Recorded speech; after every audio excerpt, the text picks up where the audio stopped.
Well, good afternoon, ladies. Buon Ready to start with the first afternoon session, Fueling the Future of Energy. Now, in the last decade, in less than a decade, huge success in exploration, discoveries, and a breakthrough in production technology have unleashed a new potential for the Mediterranean as a source of energy, oil and gas more specifically. At the very crossroad of everything is a country, Egypt, and we are pleased and honored to have here today the Minister of Petroleum and Mineral Resources of Egypt, Tarek El Molla. Welcome and thanks for joining us side by side with the industrial leader in the area, the energy industrial leader, Eni, with Claudio Descalzi, CEO. Welcome, Claudio Descalzi. But there's more to discuss about the future of energy in the area, in the region, and beyond. And we'll do that with David Hobbs. David is head of research of the King Abdullah Petroleum Studies and Research Center. So let me start, Minister, with you, because there's a huge transition. Also, you're benefiting of the great discoveries in the last years, and you're moving from a country that used to import gas to energy independence. It was one of the targets of 2018, a key year for Egypt. Where's your strategy heading, and what the impact of the discoveries are for your country? Thank you. Well, we have to start by saying it doesn't come by chance. It comes with hard work, comes with perseverance. So with the challenges that Egypt has faced during the periods from 2011 to 2013 until 2014 as well, we faced really tough challenges, by which we have seen declining production of gas and oil, definitely, but mostly gas, with which has really led to difficult problems. And this was reflected in the years 14 and 15. And we became, from a country that used to export gas, export LNG, to resume importation of LNG as of 2015. And this was in order to close the gap until we really put ourselves in a position where we can depend again on our local production. Nevertheless, we put the strategy, and here I'm not going to talk about the oil and gas strategy. No, we did an energy strategy, and this energy strategy really had in its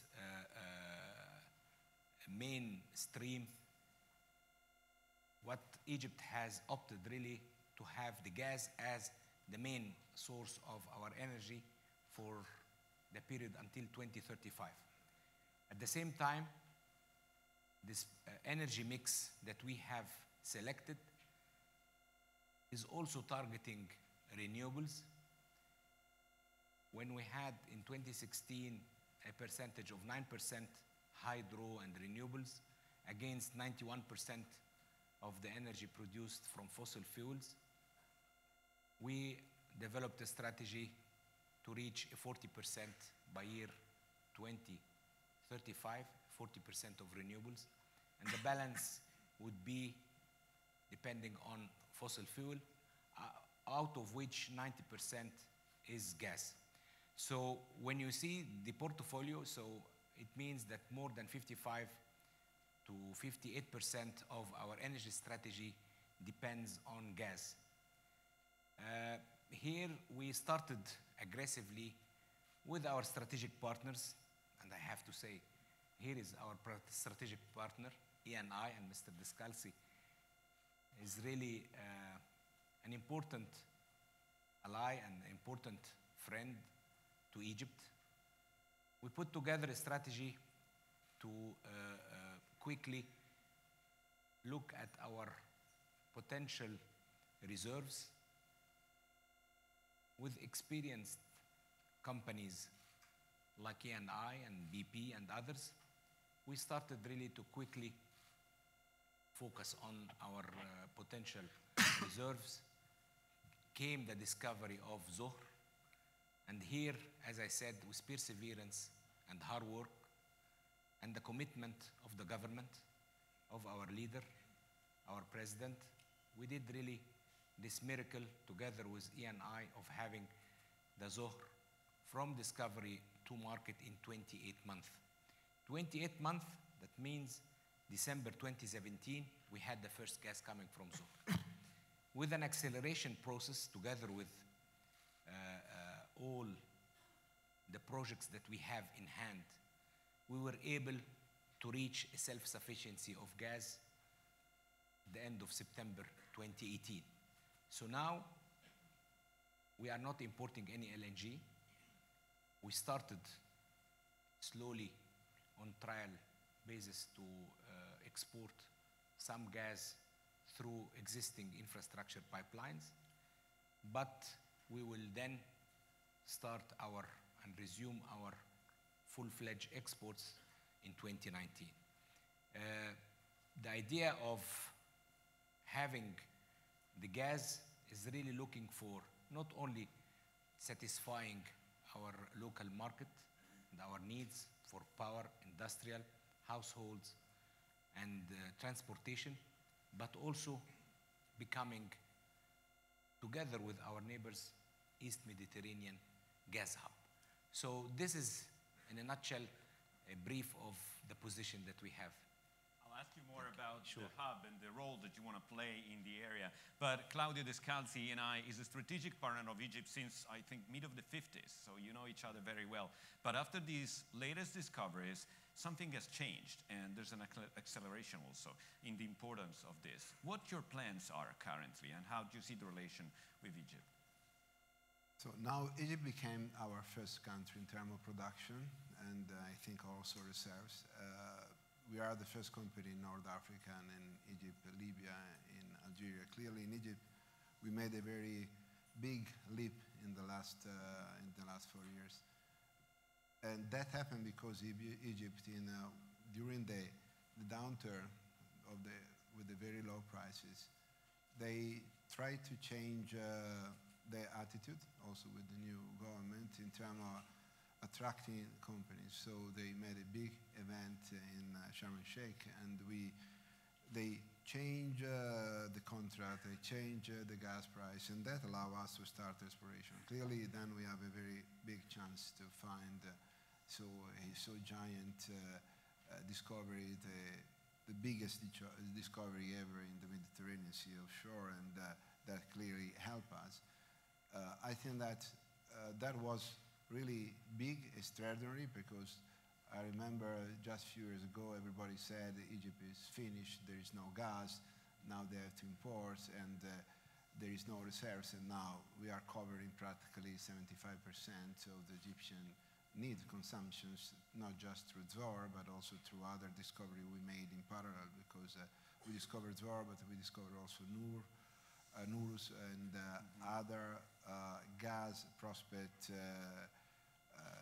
appeared, also because Egypt changed the strategy. So there are different issues. We discover and we develop Zohr during the downturn. So all the other companies start cutting costs and investment and projects, not new project on stream, and we develop Zohr I think in 1/3 of the time that normally we need to, or the industry needs to develop a field. To do that I think Zohr is important. The development time to market was extraordinary, and that because we work with the local content industry, so with all the engineering and construction companies. Clearly, Egypt gave a priority to Zohr, because otherwise you cannot reach this kind of timing. And now the evolution is that we are drilling new exploration wells. We have new discovery in the Mediterranean Sea, but we had recently 4 or 5 big interesting discoveries also in the Western Desert. So there is a new life for the Egyptian energy system. In parallel, we work a lot on the renewables. So what we are doing in our producing field is we are replacing the gas consumption with the renewables. So we have at least 12 hours where we can use renewables to feed our machineries. And that helps to free a lot of gas for the domestic market. So that is an additional renewable, is really giving an additional push to the gas production and to the gas for domestic and export. So really we are in a very good situation, and we are with Egypt working on the energy transition with gas and renewable. Well, we'll talk renewable data in a minute, but Minister, you mentioned that Egypt is looking to be the hub of energy in the Mediterranean in the future. We know that from a strategic and geographic point of view, you're very well positioned from the Suez Channel to pipelines to the Gulf countries. But looking ahead, what kind of role do you think that the country might play? And what's the impact of this kind of independence from an energy standpoint? You mentioned that one of the targets was to fill the gap between supply and internal demand, also in terms of economic growth and social stability. What's the impact of all of this? Well, as you know, we are, as energy segment, economic growth is very much depending on the growth of energy. And that's why we are focusing on reaching this level of developments and growth. So in a position now to optimize what we are doing, especially that we've reached the self-sufficiency in gas, with the potential gas that we have in the Mediterranean, and especially in the Eastern Mediterranean, untapped, and with our neighboring countries where they do not have this population of 100 million plus, and the yearly growth, whether domestic or industrial. So there is a need to use the infrastructure of Egypt. Knowing that and acknowledging this, and in light of our real desire to cooperate, so we are looking for having arrangements, and we started already by having a government-to-government agreement with Cyprus for a pipeline, undersea pipeline from Cyprus fields to Egypt to connect the Aphrodite field to Egypt for the LNG plants. We have also the same thing between the upstreamers in Israel together with the private sector in Egypt to connect with Leviathan and Tamar fields to Egypt as well. And this is a start, because this will open really the appetite for what we talk about having the hub. And when we just initiate this step and start to receive the first molecule, this meant and means that we have already established a hub. And when we talk about the hub and the gas hub, we are not talking here about Egypt alone. No, we are talking about the Eastern Mediterranean cluster altogether. So they would be the upstream and we would be the downstream. And so we complement each other.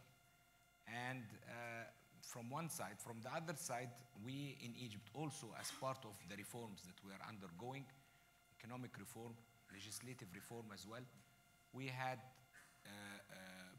issued last year a gas law, a gas code, and an independent gas regulator, which allows private sector, international companies, and independent to deal with all the value chain of gas. So commercial wise, wholesaler, distribution, storage, and whatever.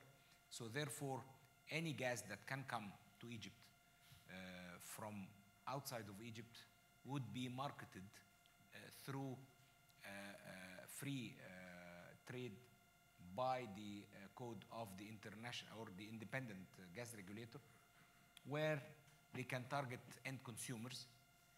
The same time, with the cluster that I'm talking about and describing, we have also Jordan as a strategic neighbor, where we are already connected with pipelines, which is called the Arab Gas Pipeline, that goes up to Syria and Lebanon. So This can, as I say, integrate all the East Mediterranean countries together, and this will develop further opportunities for them and for us. With the gas that will be available, we can then export it from the 2 LNG plants that we have, and we had already signed with the EU earlier this year, a memorandum of understanding, energy memorandum of understanding, that would look at Egypt as an alternative, reliable supplier of LNG, alternative to the existing suppliers to Europe. So this is really how we can see the roadmap that we are going to implement. And finally, I would like to say that we are going to have our kickoff meeting of the first East Mediterranean Forum early in January, early this year, coming year, in Cairo, which will include Cyprus, Greece, Israel, Egypt, and Jordan. So, and will include together countries like Italy. That would be, because we consider Italy for us as the gate to Europe for LNG. Claudio Descalzi, this is what we've been discussing in this session inside MED last year and the year before. So looking at the energy project as bridges that can create new cooperation or new dialogue between South and North, different countries. Instead of conflicts, energy can create peace or stability. But having said that, do you see any progress in that direction? How do you feel about what's happening? Not very much. There is no big progress. I think that we are investing clearly. Not everybody is investing. Also, we are still in a downturn. We are in a very interesting situation because the north of the Mediterranean needs a lot of gas, and the north of the Mediterranean is importing 95–96% of the gas needs. So they really need gas because the domestic production in Italy, but also in other countries, is going down, or they don't have domestic production, because I'm talking about Spain, France, Italy, and Greece, and everybody. So, and from the other side, they have the resources. So the south side of the Mediterranean, they have resources. They need investments. There is still a big gap between the GDP of the north and of the south, because we have the south is, or the north is 7 times more than the south in terms of GDP. We have a population that represents more than 500 million people, and we produce overall a GDP of 10%. So it's an area that is growing and very important, very complementary, because we need gas, and the North Africa, they have a lot of gas. They need investment, and we have the possibility to make investments. And make investment means, especially now, to create a situation with less poverty, with more jobs, and also the immigration issue maybe calm down, and health. But there is no a clear, it's not a question of policy, because it's a government or a group of government cannot oblige anybody to invest in another sector. It really is we have to facilitate the private sector to invest in these countries in the energy, and not only in the energy. But this big opportunity that for the south of Europe means also diversification, because if you don't have gas, if you don't take gas from the north of Africa, you have to take, as for example, from Russia, but the transportation cost, because the pipes, now there is a Turkish stream, but we need much more than that. It's coming from the north, you pay a lot of transportation costs. So it's a big opportunity from a diversification point of view, commercial point of view, development to stop and reduce immigration. But there is no a clear policy toward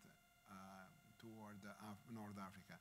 North Africa is now exporting 25% of the North Mediterranean needs, with Egypt very soon with the LNG, because I think that in the next months we can start export from the LNG full capacity, that are additional 17 billion cubic meter per day, so per year, sorry, we can reach practically 30-35% of the coverage of the North Mediterranean needs. That is very important, but it's not enough. So the answer, no, not big steps. Good step in terms of discovery, not big step in terms of transformational actions. Well, David Hobbs, we heard about diversification and also renewable alternative energies. And seen from Saudi Arabia, so an asset holder of fossil fuels and oil especially. But what's the challenge looking ahead, and how's the strategy of Saudi Arabia approaching this with its target in 2030? Well, thank you, and it's a great honor and pleasure to be here. And my mother always said, make sure you're the cheapest house on the expensive block. And so we've got the expensive block, I'm the cheap house. It is, the Vision 2030 is really consistent with major resource holders everywhere, looking at what seems to be a policy threat to reliance upon the natural resources that have driven their economies for a long time. So that clearly is very much on the mind, and diversification is important. But I think if there's one thing I want you to remember today, from you, your brains are all going to be overloaded because you've heard so many really smart things being said by some very smart people. Just remember one thing: mutual interdependence is the best path towards peace and stability. And energy projects, the provision of energy services, the integration of natural gas and renewables to create reliable, dispatchable electricity. If you think about the schemes that have failed in the past, it's been because they've either relied upon too much independence, not interdependence, or they've relied too much on one fuel or technology. The integration, whether that is Saudi Arabia talking about its ambitions as a major provider of solar power to its neighbors, integrated with backup from gas and oil, whether it is Egypt probably looking at the same thing, whether it is any other resource holder, and the existence of more resources in the Eastern Mediterranean than people previously thought means that, again, nobody overplays their hand in the negotiation. Nobody feels that somebody has to agree to their deal because interdependence requires a partnership of equals. And when we look into the long term, what we see is that low-cost energy services will be an essential precursor to economic success, that the availability of natural gas creates its own natural gas demand. You might think you know how much demand there is for natural gas, but the availability of it suddenly causes people to come out of the woodwork and say, hey, I've got ideas for how I could use that high-value energy resource to increase economic well-being. So this diversification is not about just moving away from fossil fuels. It's about integrating fossil fuels into high-quality energy services that support high-quality economic growth. Well, Minister El-Mallah, before entering the room, I heard you and Claudio Descalzi having a joke on the fact that the past, present, and future of energy for Egypt is gas. But my question is this sustainable? Or what kind of role will play renewables, alternative energy, in the future? Actually, as part of our strategies, as I described earlier, is really to have up to 42% by the year 35. And we started already. You know very well that we have a very good position in order to have good solar energy.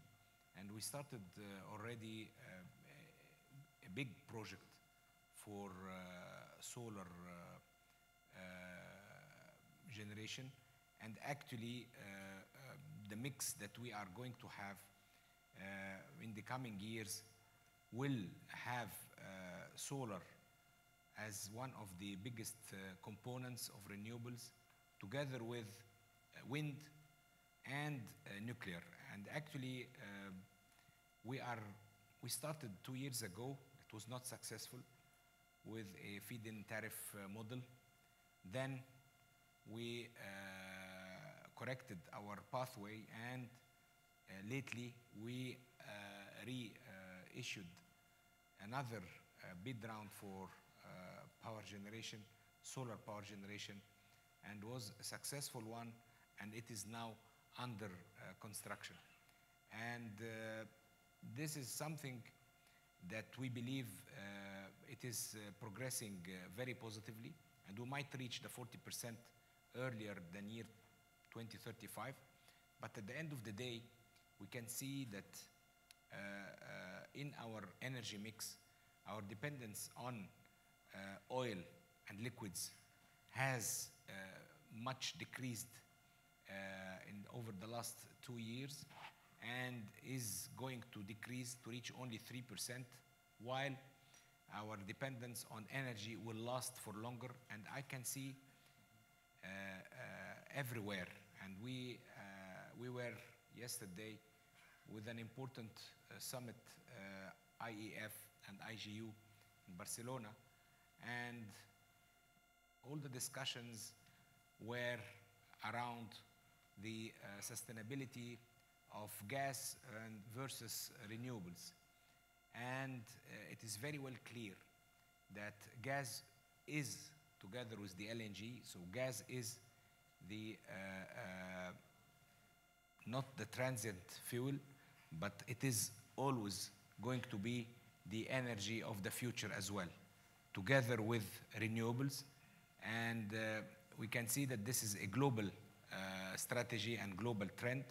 There are a lot of untapped reserves of gas in the world, and with the developments and with the new technologies, I think it will accelerate these developments.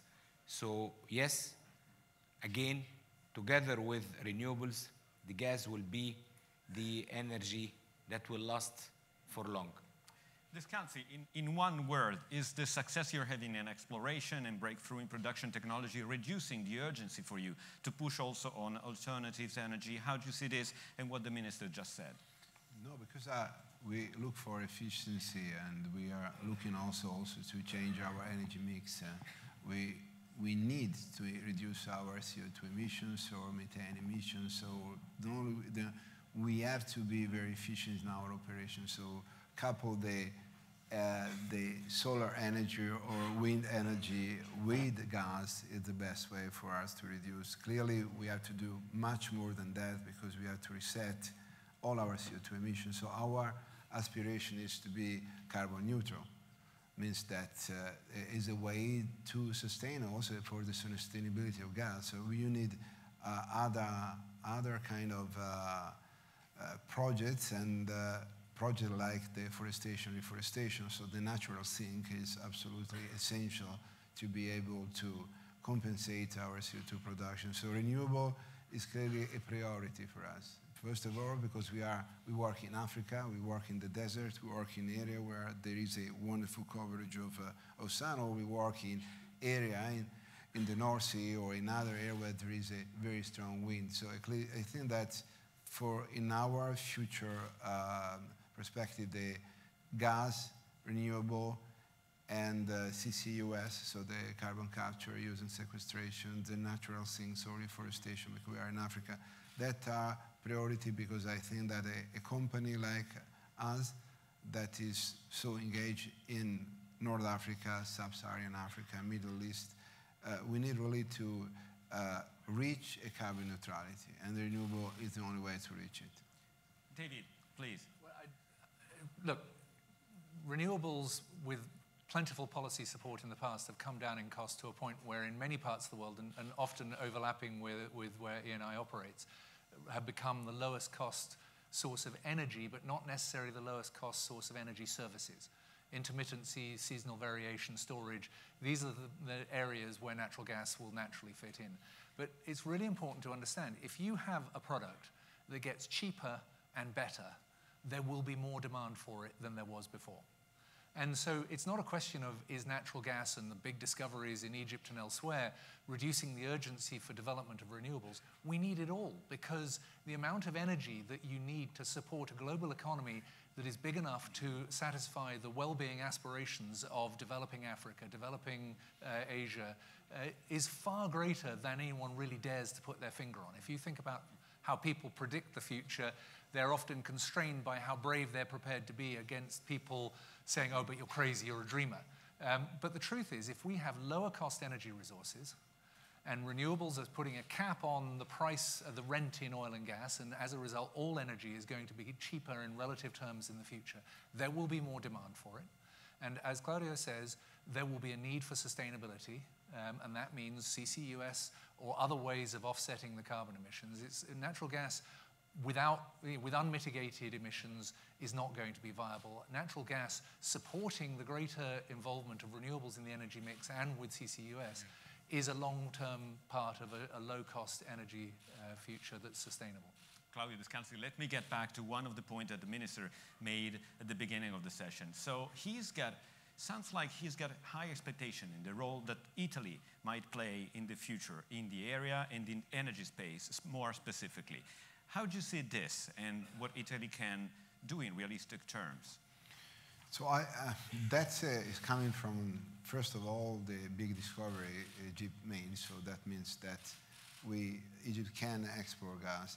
Clearly, the fastest way to export gas is to use the existing facilities, because the game is to be fast and spend less. And so the existing facility is there. So the pipeline, the Med pipeline, will come when we have enough reserves and when we'll be richer than now. So this gas is clearly can go to the south of Europe, is for the south of Europe, so the north of Mediterranean.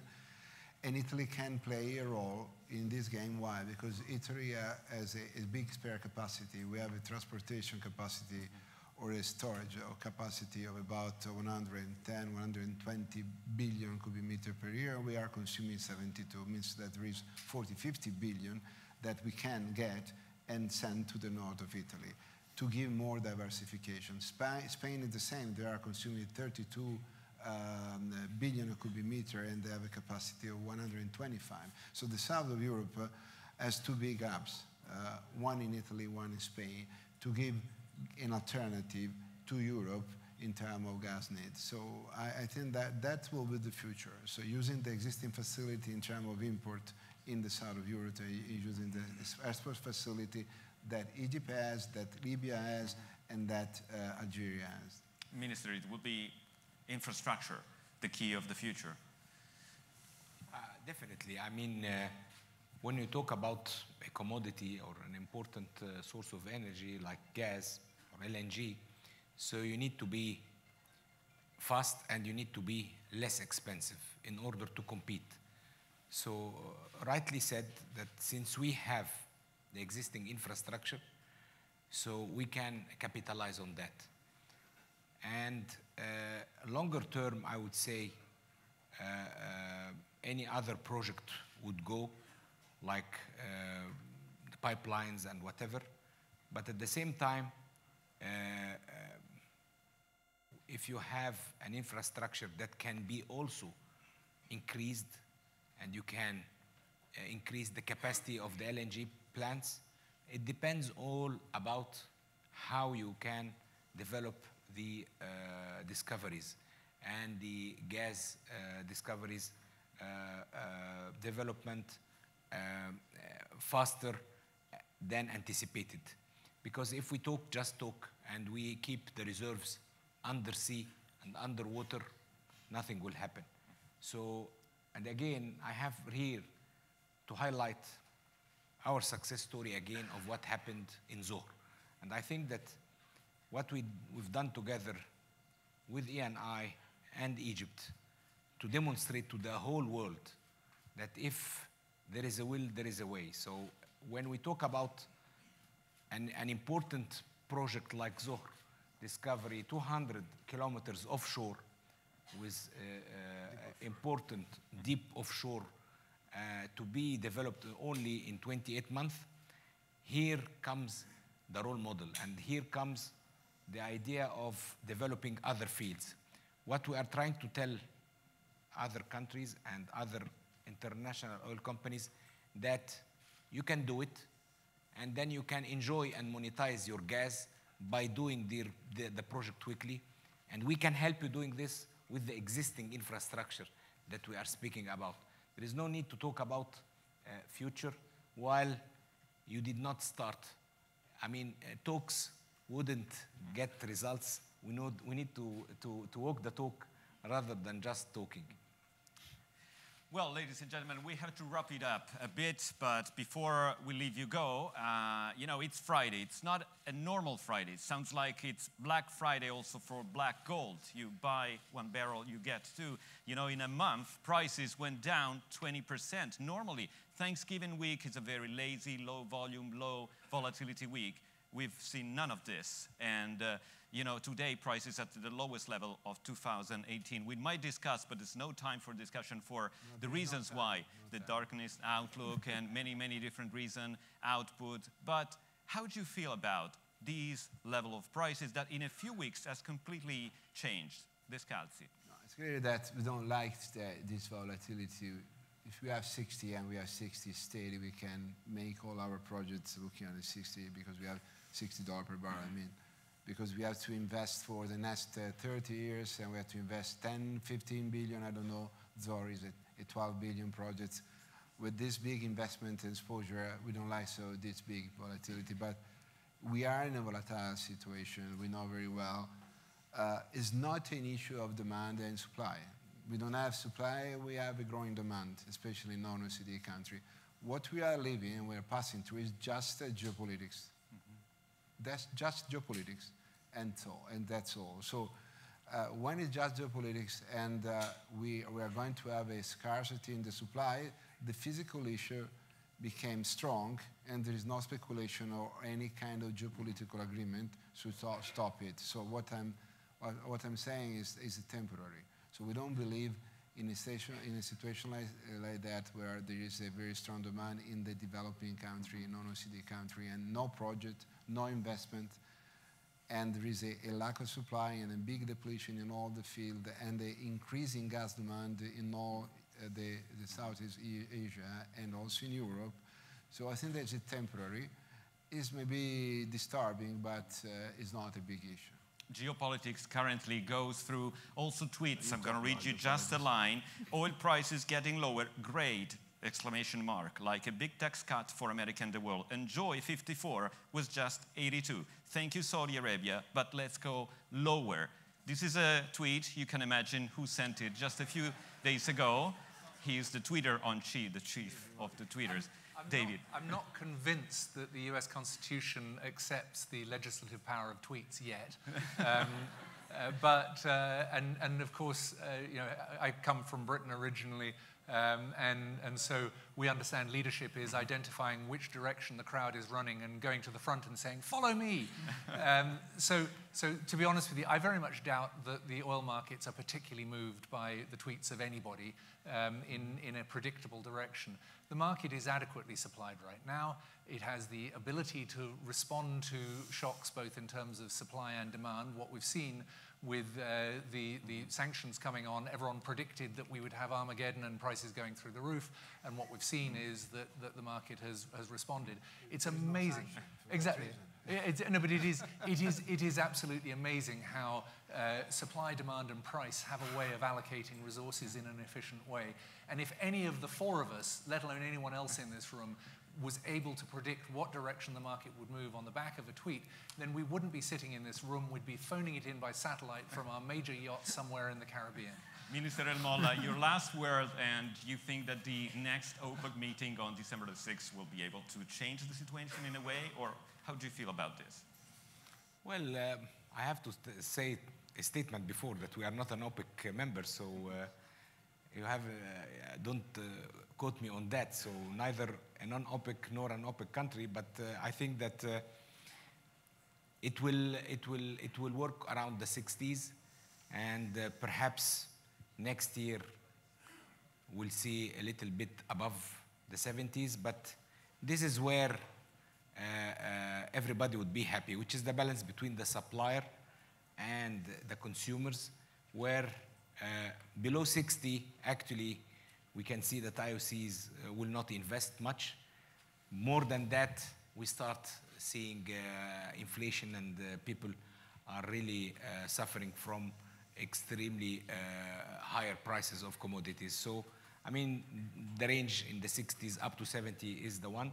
But I think that the OPEC meeting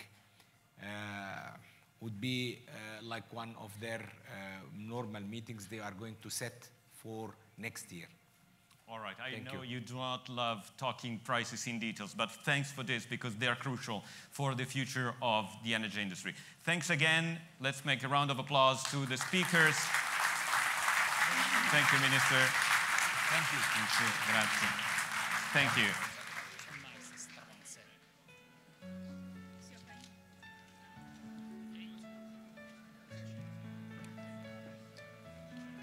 Ladies and gentlemen, please be sure to have the headphones with you because Minister Lavrov is going to speak Russian. So be sure to have the headphone with you. Thank you.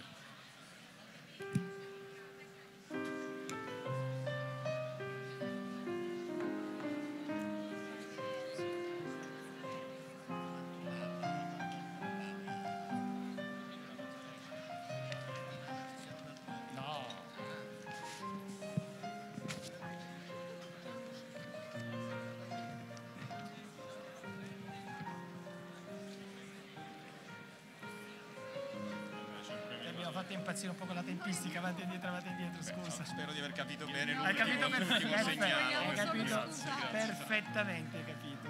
Grazie a te.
Ladies and gentlemen, please take your seat. We are going to start next session now. So please take your seat.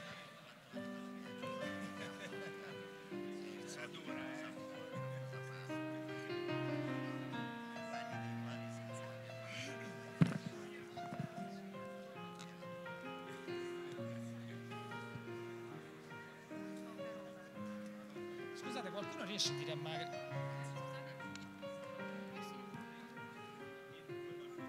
Posso mancare Laura che vuole entrare?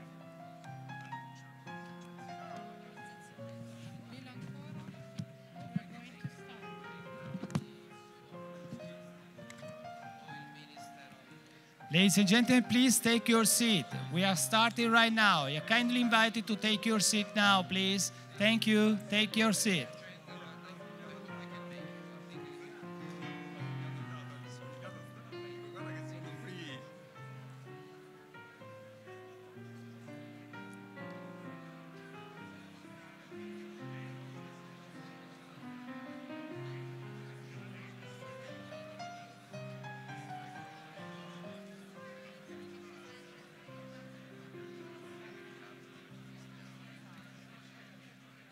Ladies and gentlemen, we are starting now with the next session. So you are kindly requested to take your seat right now, please. Thank you. Take your seat. Quando vogliamo dare il video. No, che video? Aspetta, vediamo se so.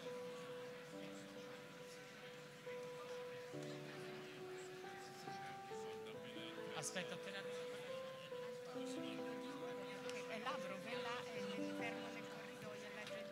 Ladies and gentlemen, take your seat. We are starting the session. Kindly required to take your seat right now. Thank you.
Yes, can you get lost, huh? Please, please, please. Thank you very much. Good afternoon, everybody. We welcome the Foreign Minister of the Russian Federation, Sergei Viktorovich Lavrov, and I give him the floor for some introductory remarks. Please. Thank you very much. Just this morning I was told that I better speak English. I wanted to speak in Russian for the introductory part of my statement for the benefit of the Russian media, but I understand that the Russian media is not very popular in Europe this day, so I will stick to English.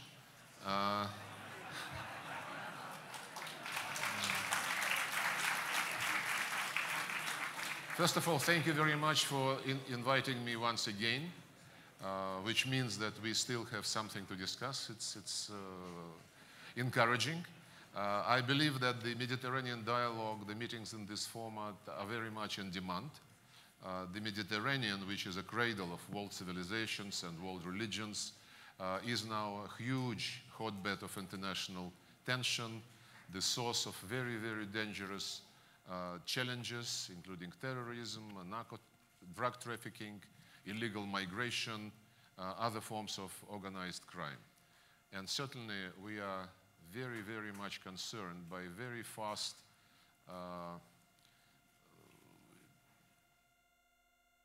basically very fast process of Christian presence being reduced drastically. And this is happening in the countries where from times immemorial the representatives of various confessions lived together in peace. And this, of course, is a direct result of the attempts to impose upon the peoples of the Middle East and North Africa the values which are foreign to them, the values and the recipes of how they should live in their own countries. Not only these countries, but the entire international community is paying a very high price for such reckless politics, including the countries who, having violated the international law, the principles of the United Nations Charter, provoked chaos and anarchy on this huge geopolitical space. And sometimes it is my impression that the lessons of Iraq, Libya, Syria are not really taken into account by those who try to continue those arrogant policies in this region. We know how the world order, the international law, the fundamental international agreements are being ruined. The Joint Comprehensive Plan of Action on Iran is one example. The treaty on the INF Treaty, Intermediate Nuclear Force Treaty, is under threat. The principles of open trade of WTO are also under attack, and quite aggressive attack. And in general, I have spoken about this today with my Italian colleague, there is a trend to substitute international law as we have known it, as we still know it, I hope, by something which our Western diplomatic creative friends call rules-based order. I really don't understand why international law as a principle, which has been with us many decades and centuries, is now not a popular principle to guide us in international relations. And the attempts are very clearly made in the context of this logic of rules-based order to privatize multilateral global institutions of global management. And the case in point is what is happening in Organization on Prohibition of Chemical Weapons, where our Western colleagues are pushing through an approach which, in direct violation of the Convention on Chemical Weapons, attempts to give the technical secretariat, it is called technical secretariat, the functions to attribute guilt. The Convention provides only for this organization to establish whether a chemical substance, a prohibited chemical substance, has been used or not. If you want to give this convention additional functions, there is a way provided for in the convention itself. Propose amendments, negotiate amendments, adopt amendments, ratify amendments. Yes, it takes a bit longer, but sometimes easy does it. The international life cannot be geared to the ideas and policies of those who live only through the prism of their domestic electoral cycles. By the way, the similar attempts are being made in relation to the Convention on Prohibition of Biological Weapons. In the UN Secretariat, some people would like to create a mechanism which would be deciding who violated the convention and who is not. I want to remind you in this regard that for about 15 years, actually soon after the convention soon after the convention entered into force, we were among those who actively proposed to establish a verification mechanism under the convention itself. This was categorically rejected by basically the United States. I don't even remember what administration was there in the White House. It was about 20 years ago, and this is unfortunately the situation now. So instead of going through the way of international law and to negotiate a verification mechanism in the context of the convention itself, people want to authorize some group of experts appointed, I don't know by whom, in the UN Secretariat to do this job. And of course, another example of the attempts to substitute international law with rules-based order is what we witness in the Council of Europe, where a small but very aggressive group of parliamentarians is directly undermining the statute of this unique pan-European organization, especially the principle of the statute which guarantees equal rights for all member states in all organs of the Council of Europe.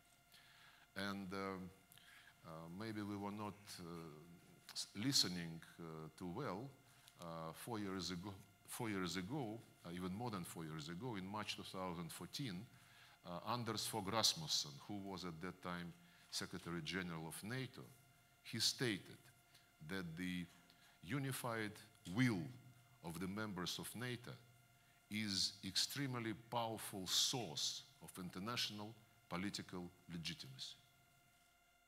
So this was, I believe, one of the first hints that people would like to forget about international law, as we have known it for centuries and millennia, and introduce some rules which would be based on the exceptional political legitimacy of groups like NATO. I think that comments are not necessary on this one. Now, by the way, Anders Fogh Rasmussen is functioning as counsel or advisor to President of Ukraine, and I don't believe that his advice is really going to be helpful to resolve this crisis on the basis of Minsk agreements and Security Council resolution which endorsed the Minsk agreements.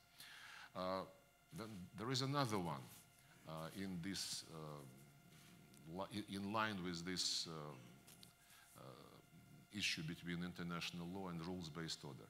Our French colleagues recently announced an initiative which they call European Initiative on Intervention, which was explained as being something they want to develop inside the European Union and NATO, or rather, I'm sorry, outside the European Union and NATO, because EU and NATO in French understanding are too cumbersome in adopting decisions.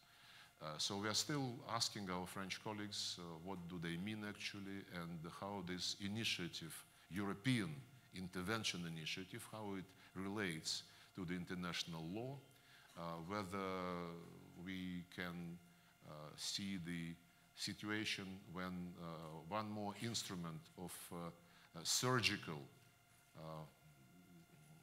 intervention would be invented for the African continent, because African crisis and African peacekeeping was mentioned as something which require much more robust approach. But the term intervention itself is rather telling. And I was just wondering if some other country, maybe outside EU and NATO, would announce an initiative using the word intervention. How NATO and the EU would react, I believe you don't need to dwell upon this for too long. International information security is something which the United Nations has been discussing for about 10 years, trying to develop universally applicable and universally accepted rules of responsible behavior in cyberspace. Yes, it's a long process, but conventions cannot be negotiated easily, and the international universal rules cannot be negotiated easily. But instead of concentrating on this work inside the United Nations, there are new, very dubious initiatives which allow for violation of state sovereignty and which dilute the role of state in ensuring cybersecurity in general. I would also mention the attempts to regulate the media. There are not only proposals but already legislation introduced in some European countries to declare that certain media could be included on the white list, and certain media should not be allowed to inform the public about their views on one or another event.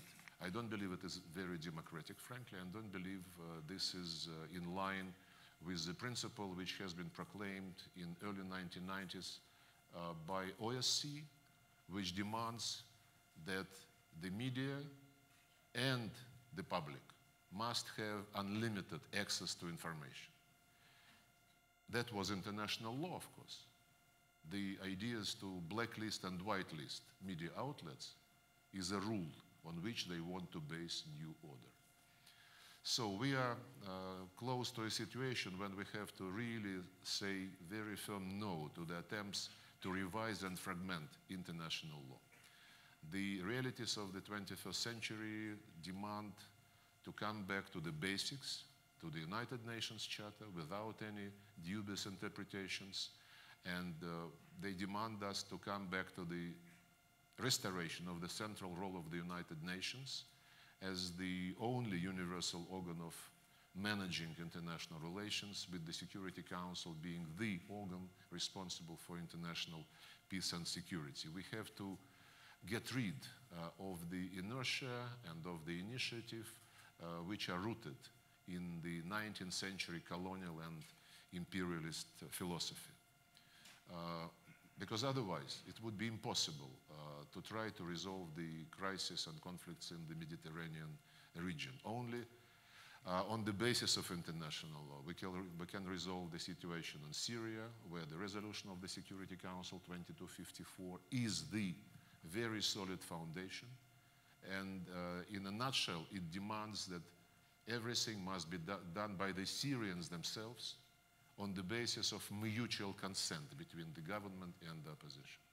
And it is with full respect of this principle of mutual consent among the Syrians that Russia, Turkey, and Iran initiated Astana process, which evolved into the Sochi Congress of the Syrian Dialogue, and which decided to create constitutional committee, the formation of which is now being finalized.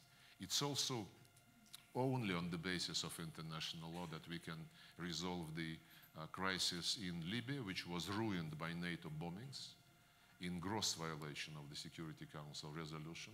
As you remember, the resolution only spoke about declaring no-fly zone, meaning that the aviation, the air force of Gaddafi cannot fly, and they were not flying. But instead of ensuring the no-fly zone, NATO bombed the Gaddafi troops and helped the people with very bad reputation, armed by some Europeans in violation of the Security Council embargo, and also by some regionals, to help these people to topple the government of Gaddafi, and then to start creating trouble throughout Africa. The same very people who toppled Gaddafi with the weapons of you-know-whom, they later was threatening the same government in Mali when they moved down south and created a huge risk to Bamako. So for Libya, it is also absolutely clear that this Herat principle, that the Libyans themselves must resolve the crisis and that all of them must be part of inclusive dialogue, is absolutely indispensable. It is on this basis that Russia participated in the conference in Palermo, where the head of Russian government was chief delegate from my country. And of course, to ensure stability in this Mediterranean region, including Libya, including Syria, including Iraq, and other countries who influence the Mediterranean region, would be impossible without the solution to the oldest regional problem, I mean the Palestinian problem. And it must be solved on the basis of the United Nations resolutions and on the basis of the Arab Peace Initiative. But here as well, the international law embodied in these resolutions is being substituted by some rules which are not universally accepted and which would only make the situation even worse if I understand anything in how the Palestinian issue is evolving.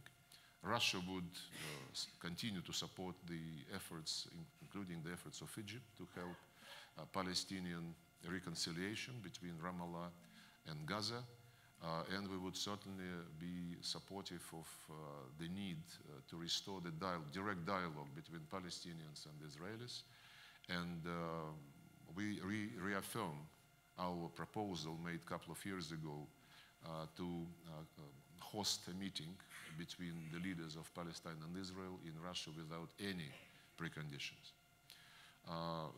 Of course, we cannot ignore the situation on the other side of the Mediterranean. I mean the Balkans.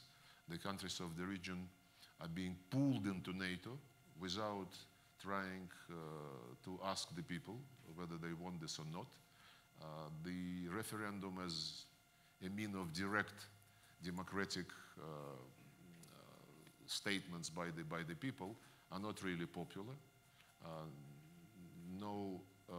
At the same time, the public opinion in those countries is really being aggressively pressured, and the number of Western leaders who campaigned in Macedonia during that referendum is really amazing. The heads of government, the ministers, Secretary General of NATO, High Representative of the European Union were directly arguing in favor of something which is challenged inside Macedonia. And there were no fuss about the direct interference in the domestic matters of this country. Anyway, I am getting close to the end of my introductory remarks. We believe that all these problems can only be resolved collectively. And we should not forget about a very useful contribution which OSCE might make in this sense. We are satisfied, and I state with pleasure, that the Italian chairmanship in office of OSCE is paying increased attention to the entire complex of the issues related to the region, and the Italian chairmanship suggested to consider in the forthcoming ministerial meeting in Milan a declaration on Mediterranean dimension of OSCE, and we support this initiative. We want the Mediterranean to get back its historic role of the bridge between civilizations, and we want to help ensure peaceful development and prosperity of this region. I believe if we act together and if we don't have any hidden agendas, if we don't apply double standards, we can do this.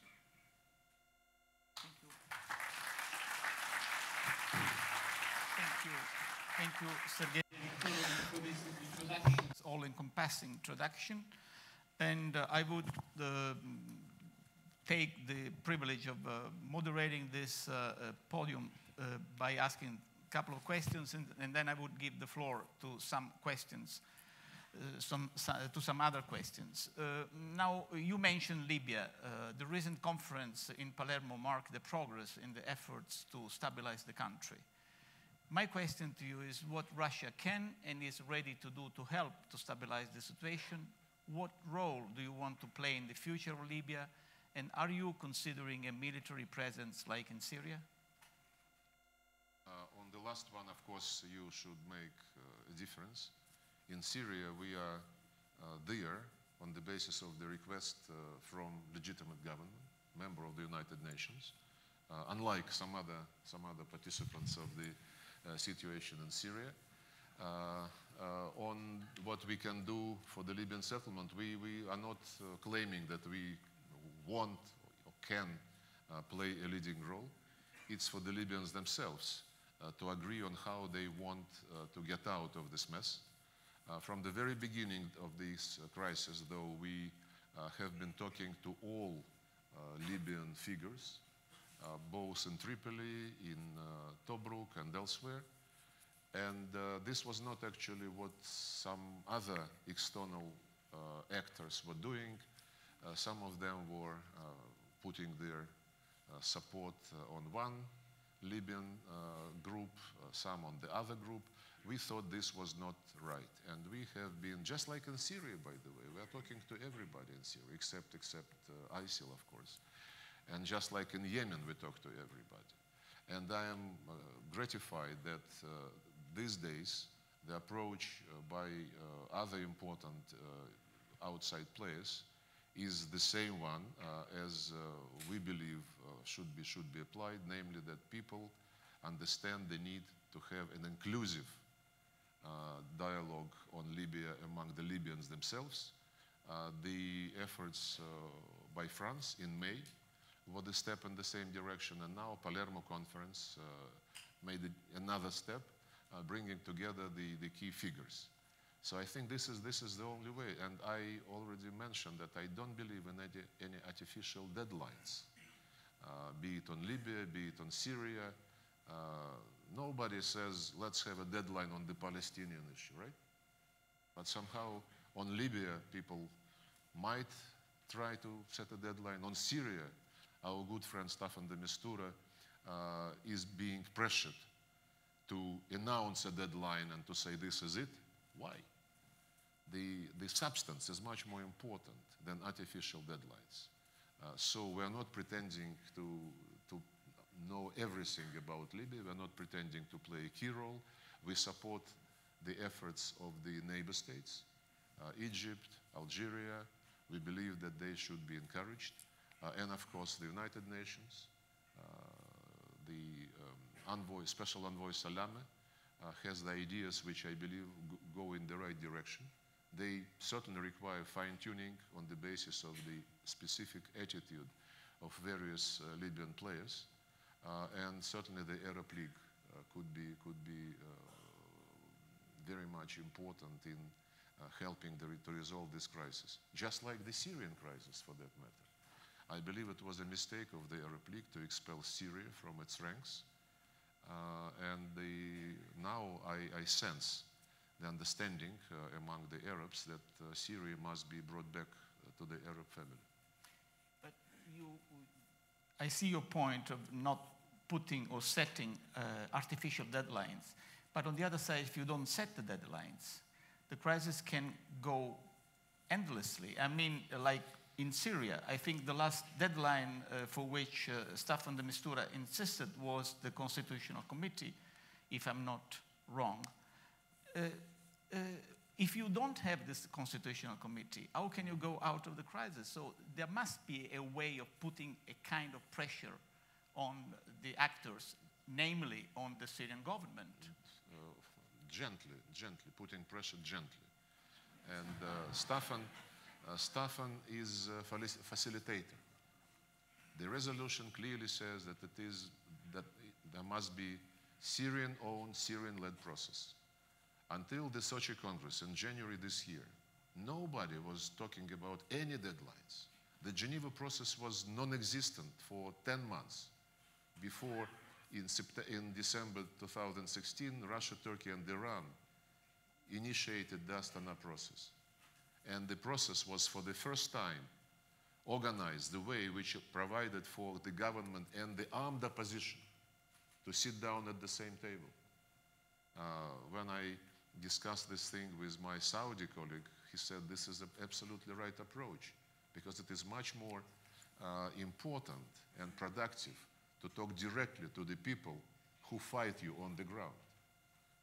This is not to say that we don't recognize the need to work also with immigrants who left Syria, who live in foreign capitals, but they cannot be the only representative of the negotiators with the government, as they tried to perceive themselves and to present themselves. So what Astana format did was the first actual step to wake up the United Nations process, which was very dormant, as I said, and to initiate direct dialogue between the government and the broadly represented opposition. Then we managed to convene the Sochi Congress on the national dialogue, of the Syrian National Dialogue, which decided to create a constitutional committee. Before that, nobody was lifting a finger, including those who are now saying, well, where is the constitutional committee? It must be efficient tomorrow. It takes time. It's much more important to have a functional and mutually acceptable constitutional committee than to have an artificial deadline in order to ruin the Astana process. Those who insist on Stefan setting a deadline and saying, this is it, this is my list, I don't care what you think, they want only one thing, to ruin Astana process and to come back to some regime change logic. By the way, when the ISIL was close to the outskirts of Damascus in August 2015, nobody was calling on the opposition to start negotiations with the government. But after the situation changed on the ground, now everybody is calling on the government to start negotiations. Bias in this kind of issues is absolutely counterproductive. And such approaches demonstrate not only the double standards, but they reveal that people who promote such approaches think about their own geopolitical games, not about the fate of the people who are in need to be helped to get out of the crisis. Thank you. I would give the floor to a couple of questions. And of course, I strongly recommend short questions. And of course, the minister will be concise. Please. How do you know?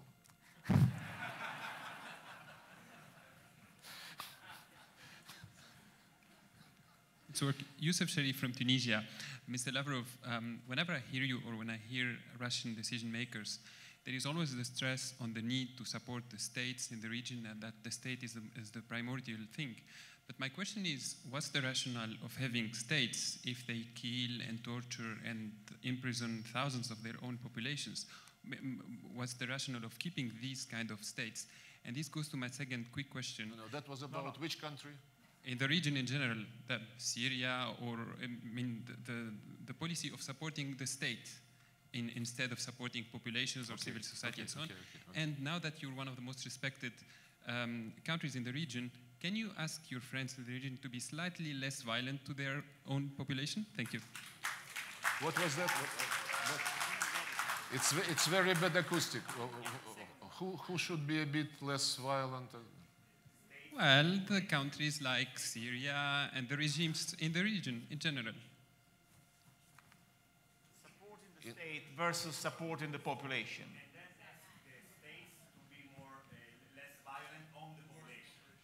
Yeah, the states must not be violent against the population. This is the obligation under the many international legal instruments.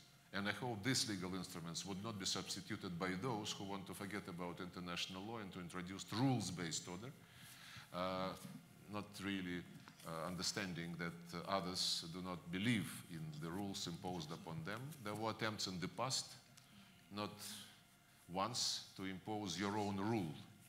There was even the term new order, and we know what was the outcome of these efforts. On authoritarian regimes, governments of the states members of the United Nations vis-à-vis the citizens of their own countries. I already said what is the principle which we apply. There are international obligations on human rights, and you cannot use your sovereignty, to avoid your commitments on respect of human rights and freedoms. On the other hand, we have to be realistic, and we have to take the picture in its entirety. If you're obsessed with human rights and don't give a damn about the stability of countries, if you don't give a damn about the right to life, which is a human right, by the way, not to mention economic and social rights, then I'm afraid you are one-sided. Yes, Iraq, Libya, Iraq more than Libya, were considered, rightly so, authoritarian regimes. But the right to life risks and violations were maybe hundreds of thousands less than after the people's revolutions happened, both in Iraq and Libya, with foreign intervention.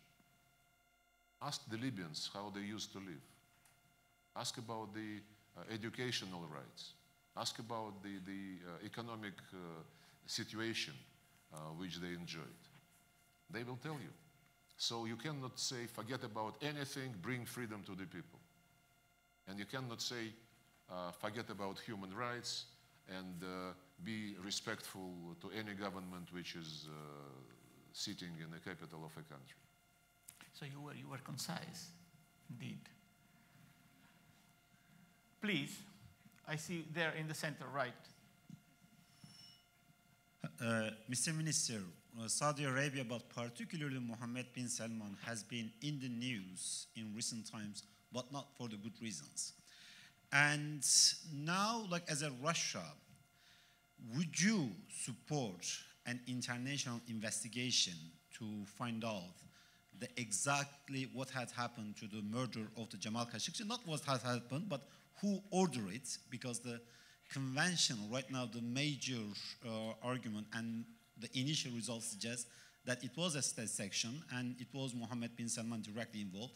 And secondly, if this is established that Mohammed bin Salman personally gave the order or involved, would this have any qualitative impact on Russian-Saudi relations? Questions based on hypothetical speculations, if and when established, and so on and so forth. I already answered this question today at the press conference after the negotiations with the Italian foreign minister.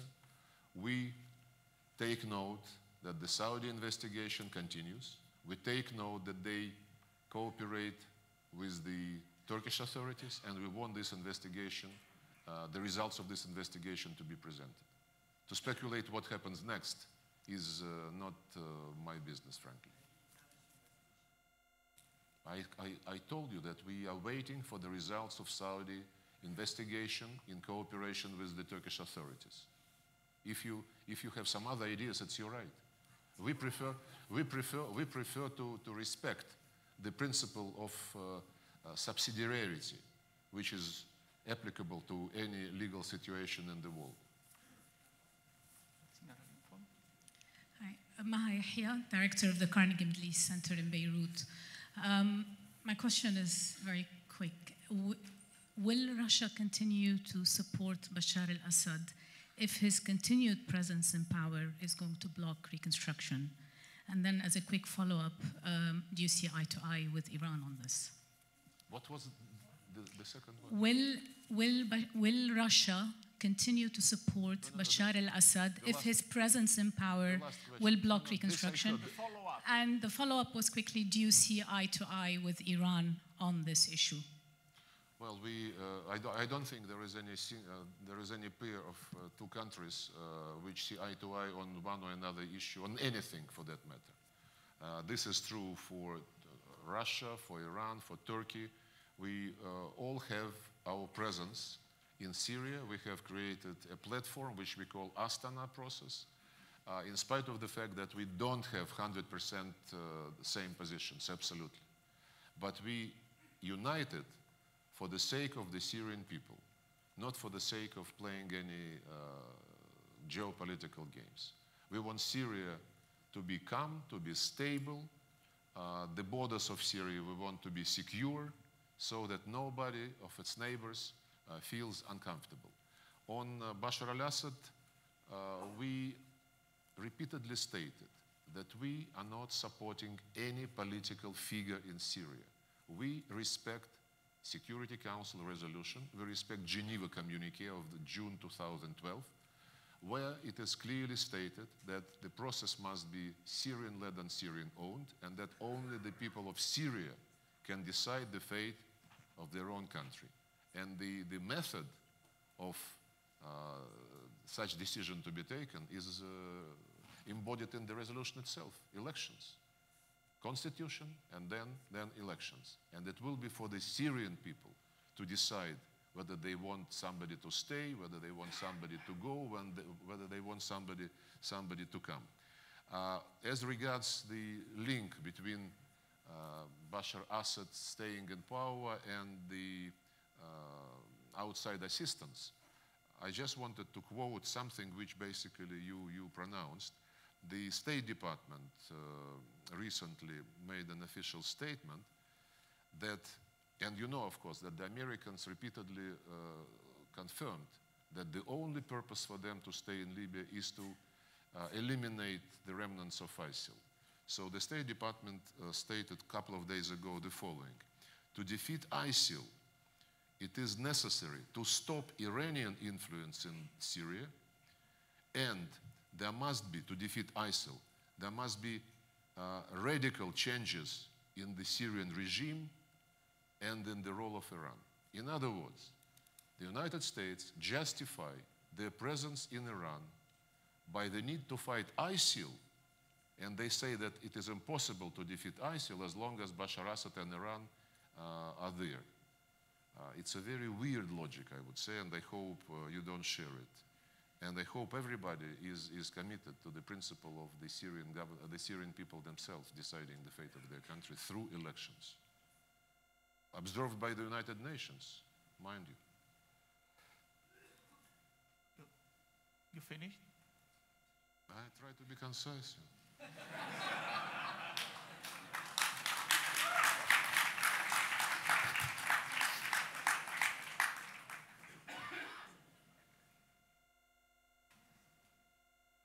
Mr. Lavrov, I have a very last question. When my wife, who happens to be Russian, has an argument with me, she often says, "Ty neuvažaješ меня," you don't respect me. It seems to me that this kind of perception can be translated to Russia as a whole, its self-consideration and the sense of its position in the world. The question, does Russia feel not respected enough on the world stage?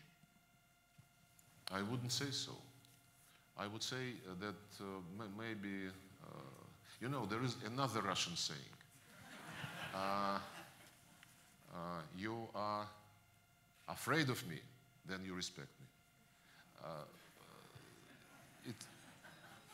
Боишься, значит уважаешь. There is such a saying in Russia, but I'm not saying that we want to get respect through scaring everybody. Not at all. What we want is a mutually respectful dialogue. And this is the only basis on which we would talk to anyone. If our Western friends, the Americans, the British, who steer this Russophobic action, imposing Russophobic actions on quite a number of countries who don't want this but have to say yes to the solidarity, if they keep saying, okay, like Theresa May said recently, and they presented it to us as a huge shift in their position. She said, yes, we want to normalize relations with Russia. Yes, we want to have normal cooperation on many issues. We can do quite a number of useful things together. But Russia first must recognize that it was wrong. The same is being told to us by the United States. We will cooperate with you, but please admit your guilt and commit yourself to not repeating these bad things again. I hope if those who are interested in the Russian policies and domestic and international, you follow the dialogue which we have through microphones with the Americans, with the British, Salisbury, Amesbury, elections, meddling, and what have you. They say, we have actual facts that you did it. Okay, if you have facts, come to us. Put the facts on the table. Let's discuss them. Maybe indeed we have done something wrong for one or another reason. Said, no, we're not going to give you any facts. First, it is confidential information. And second, you know yourself that you did it. I'm not joking. This is what Rex Tillerson told me after I asked him to elaborate on his statement that they have undeniable facts that we meddled with elections. He laughed and said, but ask your special services, they know what I mean. By the way, recently my good friend Timo Soini, the foreign minister of Finland, said that we have undeniable facts that Russia tried to meddle with this GPS signal during the Trident Juncture training maneuvers. First, my question is why all this is being first announced to the media. If you have some concerns, normal, polite people raise direct question. Look, guy, I don't like what I heard. This is what I know. Can you explain this? I mean, if you have a problem or suspicion regarding your wife, I mean, you ask her directly, right? Right away. You don't go to the media and announce your concerns. Right away. We thank very much Sergei Viktorovich Lavrov for this lively and very interesting performance, and we hope we will come back to the Med next year. Thank you. Ladies and gentlemen, please, you are kindly requested to remain seated. Please remain seated. Thank you so much. Please remain seated.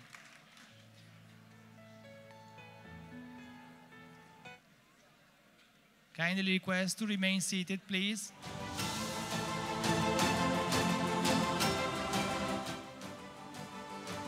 Please stay seated.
Ladies and gentlemen, we are going to start the next session. You are kindly invited to take your seat. So please take your seat. Thank you.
Ladies and gentlemen, please take your seat. We kindly invite you to take your seat now. Thank you.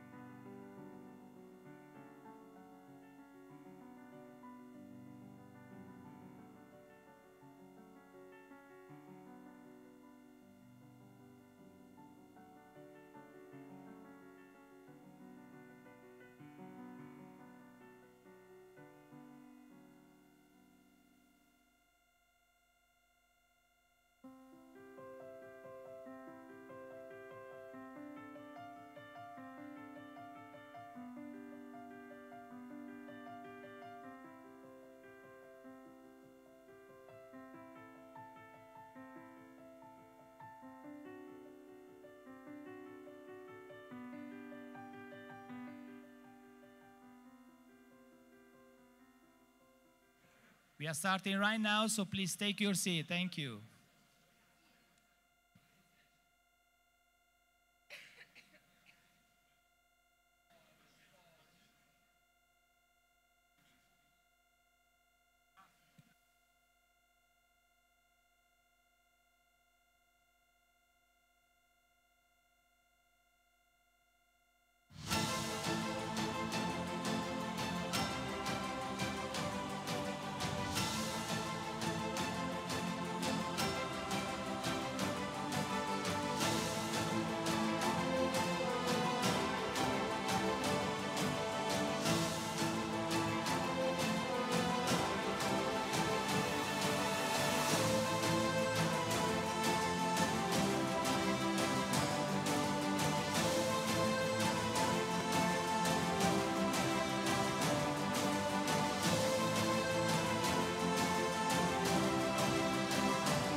So, ladies and gentlemen, good afternoon.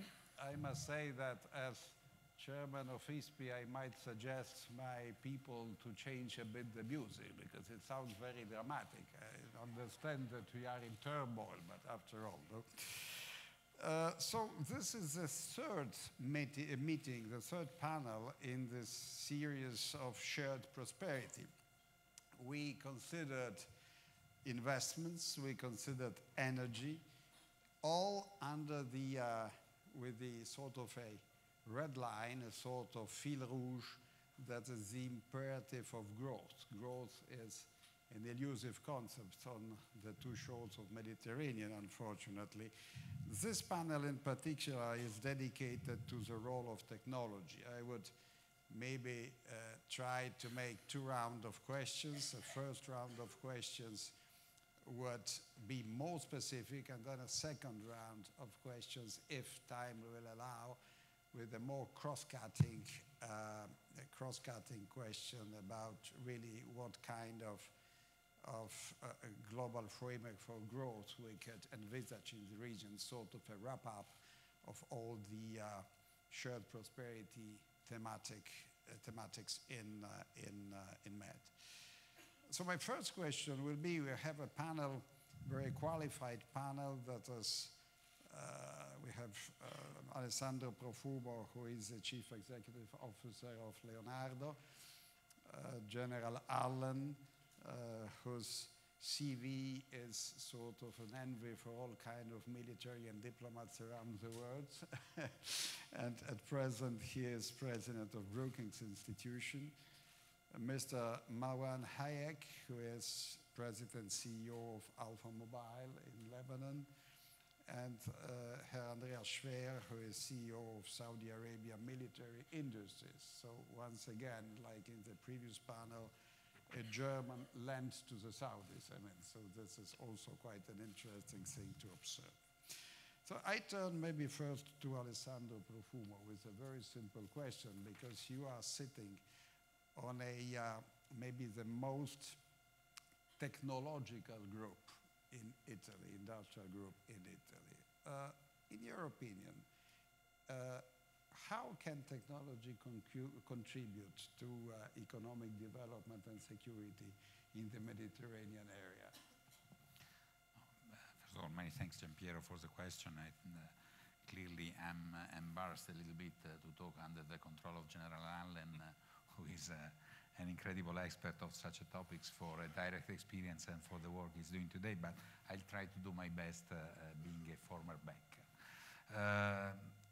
As far as I have understood in these 2 years being a CEO of Leonardo, one of the key elements for fostering security is to be aware on what is going on.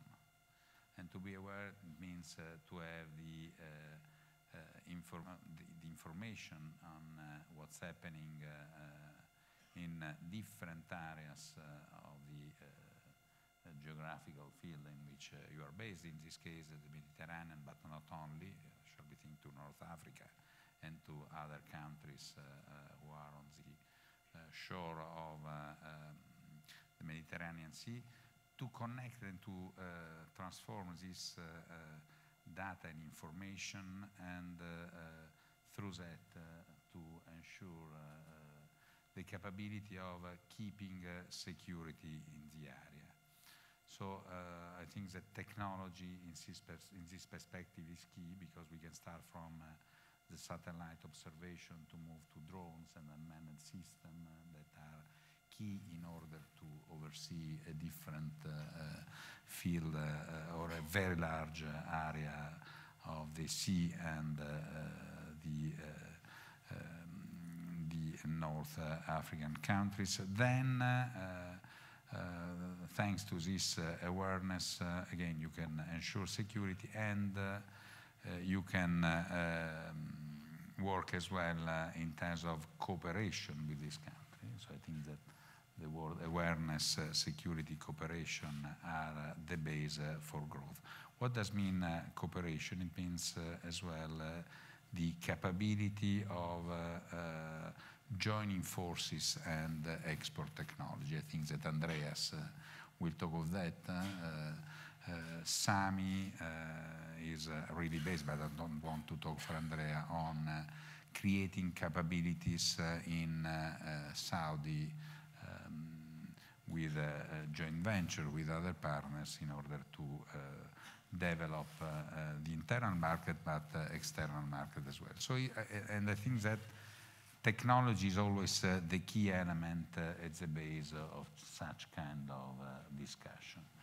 Clearly, we know perfectly that technology is also an advantage, so is has to be based on a diplomatic system and a foreign policy. So we are part of the system in terms of creation of relation, because our industry, I think, that has to be perceived being based on technology as a tool for a foreign policy, not only for defense policy of a country. And this is a base in order to create a strong connection with countries with which you want to have a friendly relation and to build up long-term relations. So at the base of all these things there is technology. If you don't have a key capability on which you can base on one side the creation of a situational awareness on what is going on, and then an intervention capability.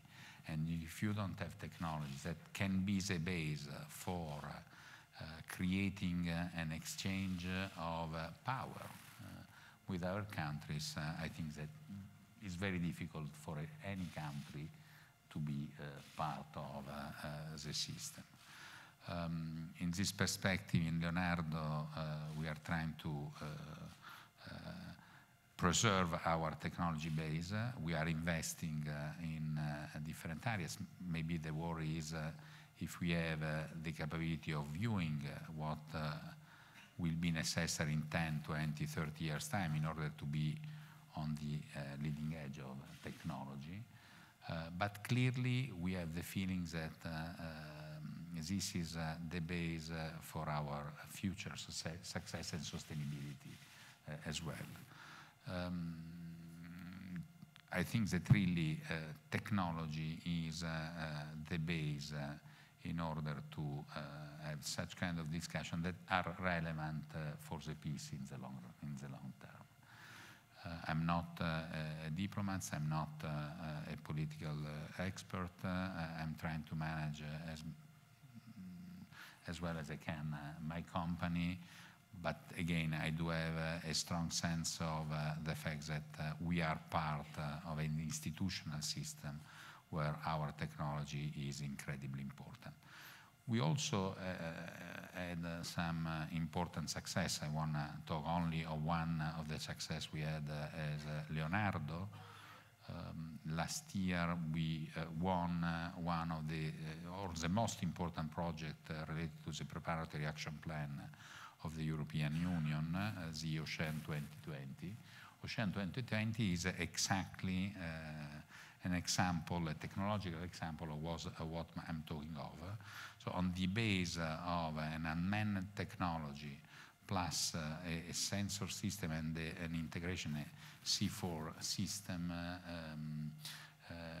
is a project where are involved 15 different countries, 14 large companies, 17 medium-sized companies. This is also very relevant in terms of relation with other countries across Europe, across the Mediterranean Sea. We are working on a maritime patrol based on this unmanned technology, rotary wing unmanned technology, and again, radar system and sensors, so that we will have an example next year, in the Adriatic Sea, and in 2020 in the Baltic Sea, in order to experiment such a technologies in completely different weather conditions. So this is an example on how technology can bring together different countries, in this case 15 European countries, and to develop on the base of technology future awareness capability. This is the view we have within Leonardo, and on this base we are trying to work as well as we can. Thank you so much. I can't forget my double hat, so I can confirm and say also from my side that what Alessandro just told you about Leonardo is also true for another company in this field which works in highly developed technological sector in shipbuilding like Fincantieri, but I don't think I'm in conflict of interest by saying it. And also building on what Alessandro Profumo just said, ancient Romans used to say, if you want peace, you have to prepare for war. That is si vis pacem para bellum. And it's undeniable that there is a very strong link between technological progress, technological advancement, innovation, robotics, artificial intelligence, and the whole set of defense industries, the whole set of progress in military cooperation. How it looks to you? In a way, with all good peace for Minister Lavrov, in old Soviet days, we used to say that if the Red Army wanted to destroy this bottle, it had to destroy the whole building because they were not very capable of hitting in a precise way. So once they developed this capability, maybe this was also a contribution to a more balanced and cautious use of force. So technology plays a lot of roles here. What's your opinion, General? Well, Ambassador, first, thanks for the invitation to attend the conference, but of course to be on this panel with such distinguished colleagues. In my capacity at Brookings, we are looking very hard at the whole emergence of technology in the 21st century. It is the emergence of technology that is going to define, in many respects, the most fundamental influences that we'll experience in this century. I believe that. And it will end up, in many cases, shaping the geopolitics in which we'll live. Depending on how you study it, there are certain megatrends that are afoot in the world today, megatrends that are coming at us irrevocably, and we're going to have to deal with them, whether it's rapid urbanization, or it's the changes in demography in the developing and developed world, whether it's climate change with all that it brings, whether it's the migration of economic power from west to east, but I think the great challenge that we are going to face and the great opportunity that we're going to face in the 21st century is going to be the rapid rise of technology. And it will, in fact, then shape all of the other of the megatrends. Now, we're looking at that across the board at Brookings in the context of how will technology be helpful to humankind. But there's an undeniable dimension of the military aspect of this. One that, for me, can be quite worrisome. And let me just talk about this. There are challenges that we're going to face, just as an example within NATO, on military cooperation with respect to technology. NATO exists upon the basic theory that our forces will be interoperable in the face of the enemy. In other words, a Belgian aircraft or an Italian aircraft or an Italian ship serving alongside a U.S. Navy ship, many of our technological capabilities will be so collaborative and so cooperative that we are virtually indistinct in the context of what we're able to do militarily. And so military cooperation in technology is going to be absolutely essential. And the more we see advanced technology finding its way into the defense arena, I worry, and we just did a major study for an organization on the emergence of capabilities for NATO in the rest of the century. I worry that as technology becomes both more advanced and potentially more expensive, the United States is going to embrace this technology, and I worry that there will be the beginnings of operational gaps that will open ultimately between us and our partners potentially in NATO, but also between us and our defense partners in East Asia. So we have to be looking at that very carefully. And what we also have to understand about the emergence of technology is that there has been forever an equilibrium, if you will, a balance between what's known as the character of war and the nature of war. The character of war has been traditionally considered to be the technology associated with the waging of conflict. The nature of war has always been the human dimension of conflict and the capacity of the human dimension to understand the full potential of the technology or the character of war and to wield it in certain ways that provide advantage. And for those who watch this closely, it's essential that the equilibrium between the character and the nature of war is maintained. I believe that we're rapidly reaching a point where the nature of war is going to lag dramatically behind the character of war because the speed of technology, the speed and advances of capabilities are going to become so dramatic in the relatively near future that our capacity to have a full understanding of their capabilities is going to lag. And in American history, and I won't speak of others, but in American history, where when we have gotten to a position where technology outstripped our capacity to understand both its potential and our capacity to wield it effectively, which also meant for a nation of laws and a nation based upon principles of human rights, how we would restrain the use of the employment of certain technologies. When that got out of balance, almost always strategic surprise occurs, and the potential for catastrophe is great.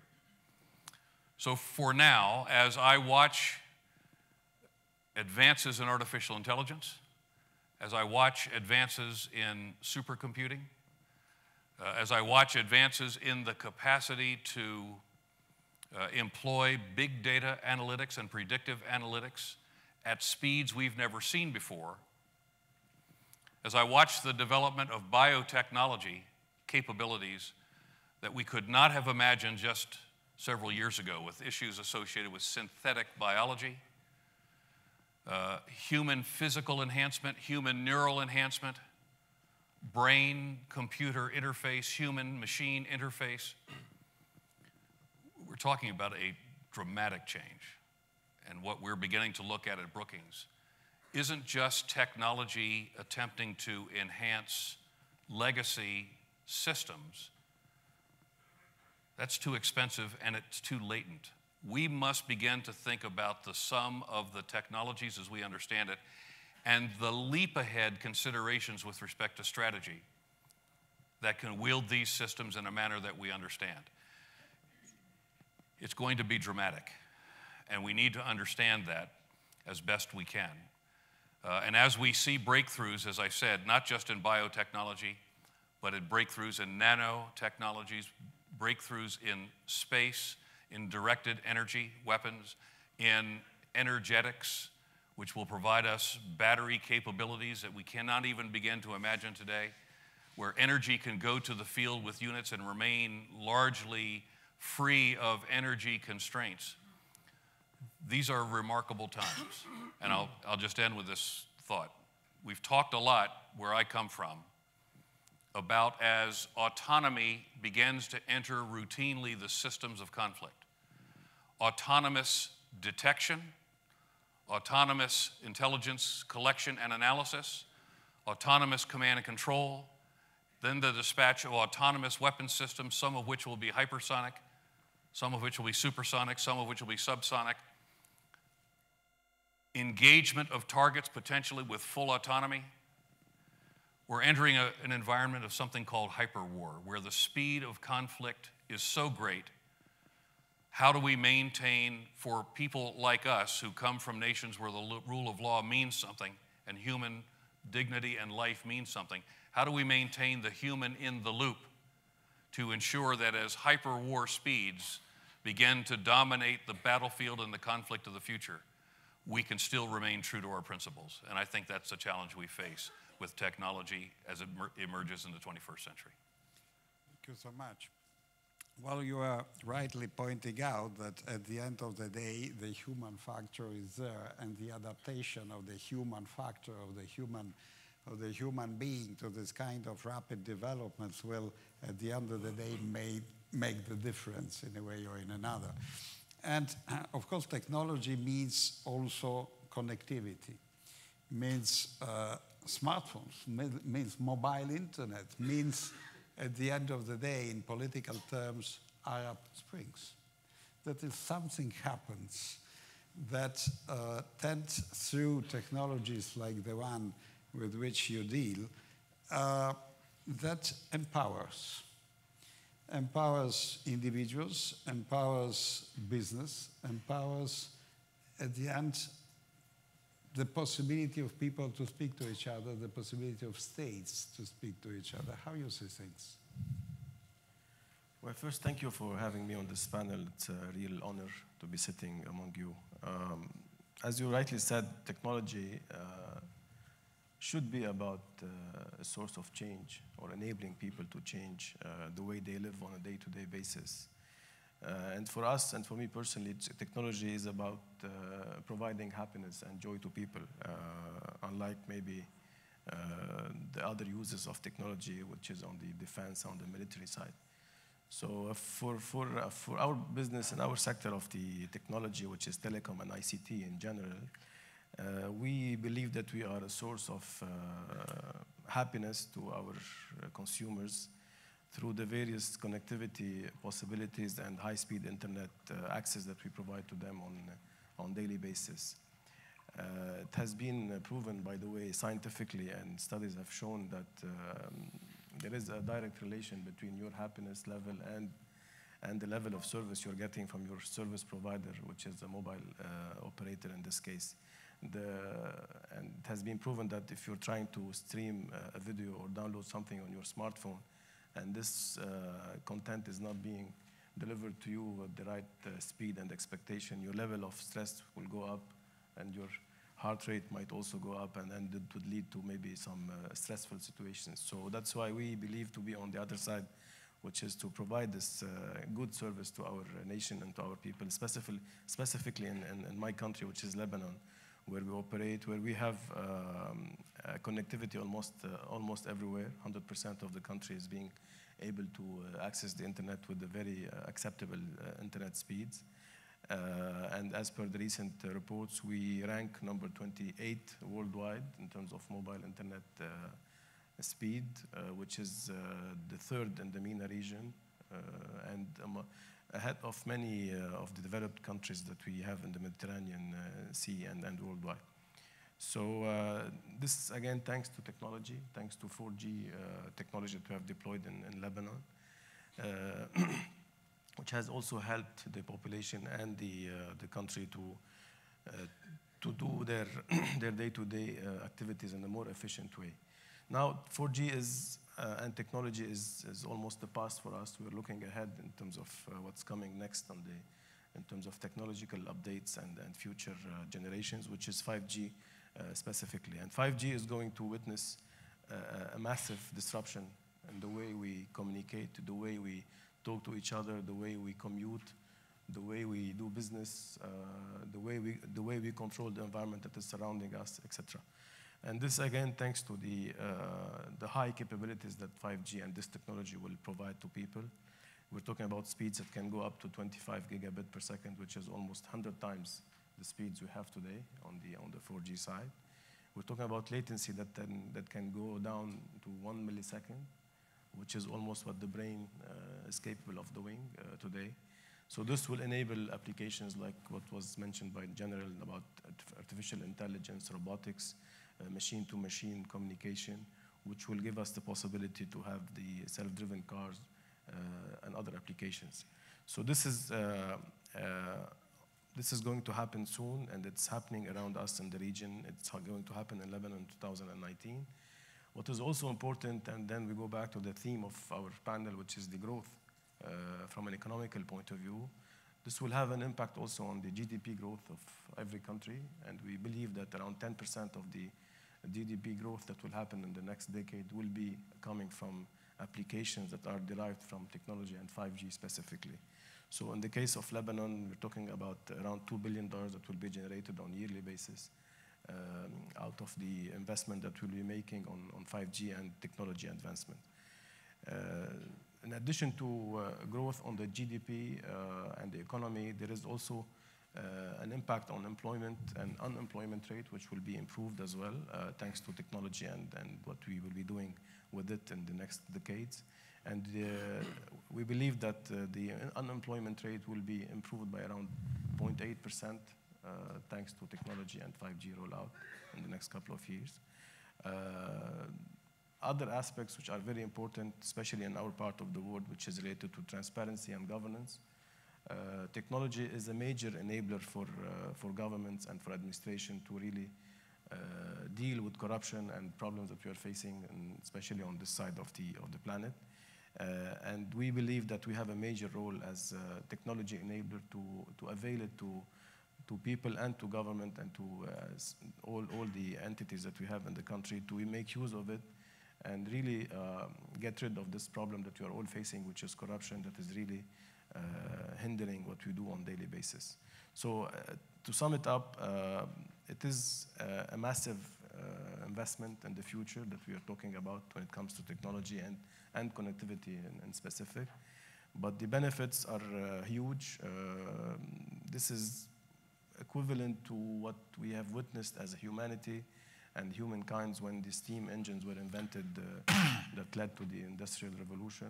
We're talking about the fourth Industrial Revolution, which has started actually with the introduction of 5G that will lead to this digitization aspect. Digitization will not impact only my sector or the sector we operate in, which is ICT. It will impact each and every sector of the economy. And around 10 trillion, as per the studies we have around us, around 10 trillion of the next value creation that we have on the overall economy in the world. All of it, the 10 trillion we're talking about in terms of additional growth, depend on what we are going to do in terms of development and infrastructure investment on the telecom side. So our role is crucial, and again, we believe that we are a happiness provider rather than anything else.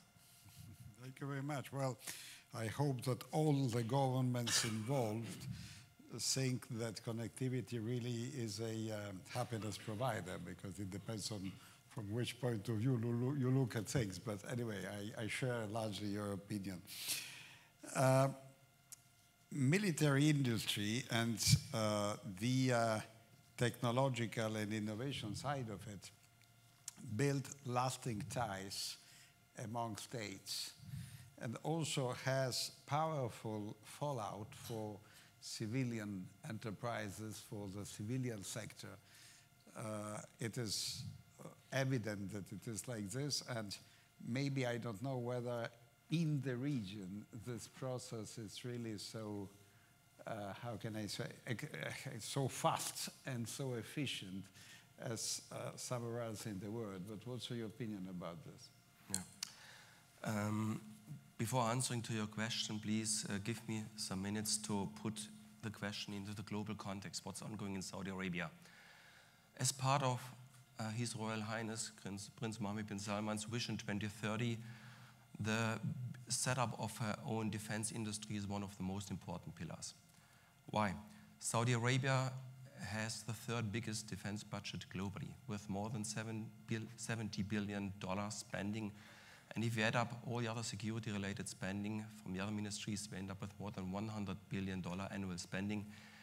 We have more than enough resources to go for our own investments. Up to today, almost all those budgets have been spent in foreign procurement. Only 2% has been ending up in a kind of local value creation, value chain. That's almost nothing. As part of the Vision 2030 program, the Crown Prince has decided to localize more than 50% of all the expenditures in defense. 50% localization is a huge amount of money. The Crown Prince has decided to build up its defense industry around SAMI. SAMI will be the nucleus and backbone of this defense industry. We have as a target to create more than 40,000 direct jobs and more than 150,000 indirect jobs in defense industries, and leverage more than minimum $10 billion of annual sales as SAMI Holding, which will bring us into the league of the top 20 companies worldwide by 2030. How we want to achieve that? Given the time and the perspective, we can't do this by organic growth, by natural growth. We have to find some kind of short track. And we've decided to go for joint ventures into collaboration schemes with foreign partners.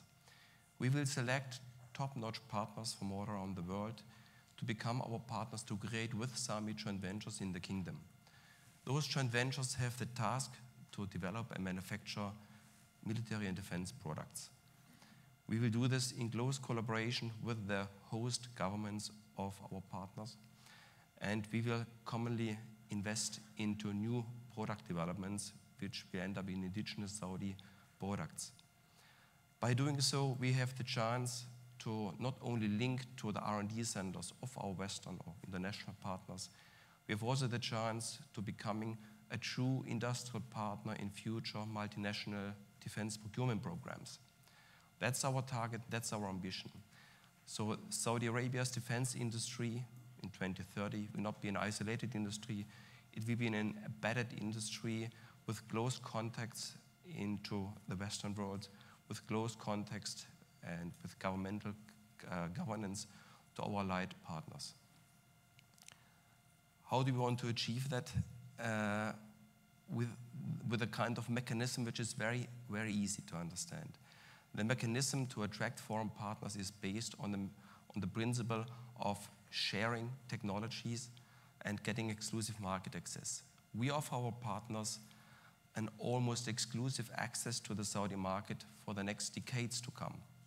In return, we expect from them sharing their technologies, building up common infrastructure, a common industrial base in Saudi Arabia.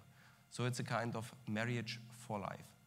And it's a once-in-a-lifetime opportunity for all of our partners. And that's the reason why in those days almost all international players are in contact with us, are in negotiations with SAMI in order to become those strategic partners. And once we have achieved that, there are huge spillover effects to the commercial and civil business.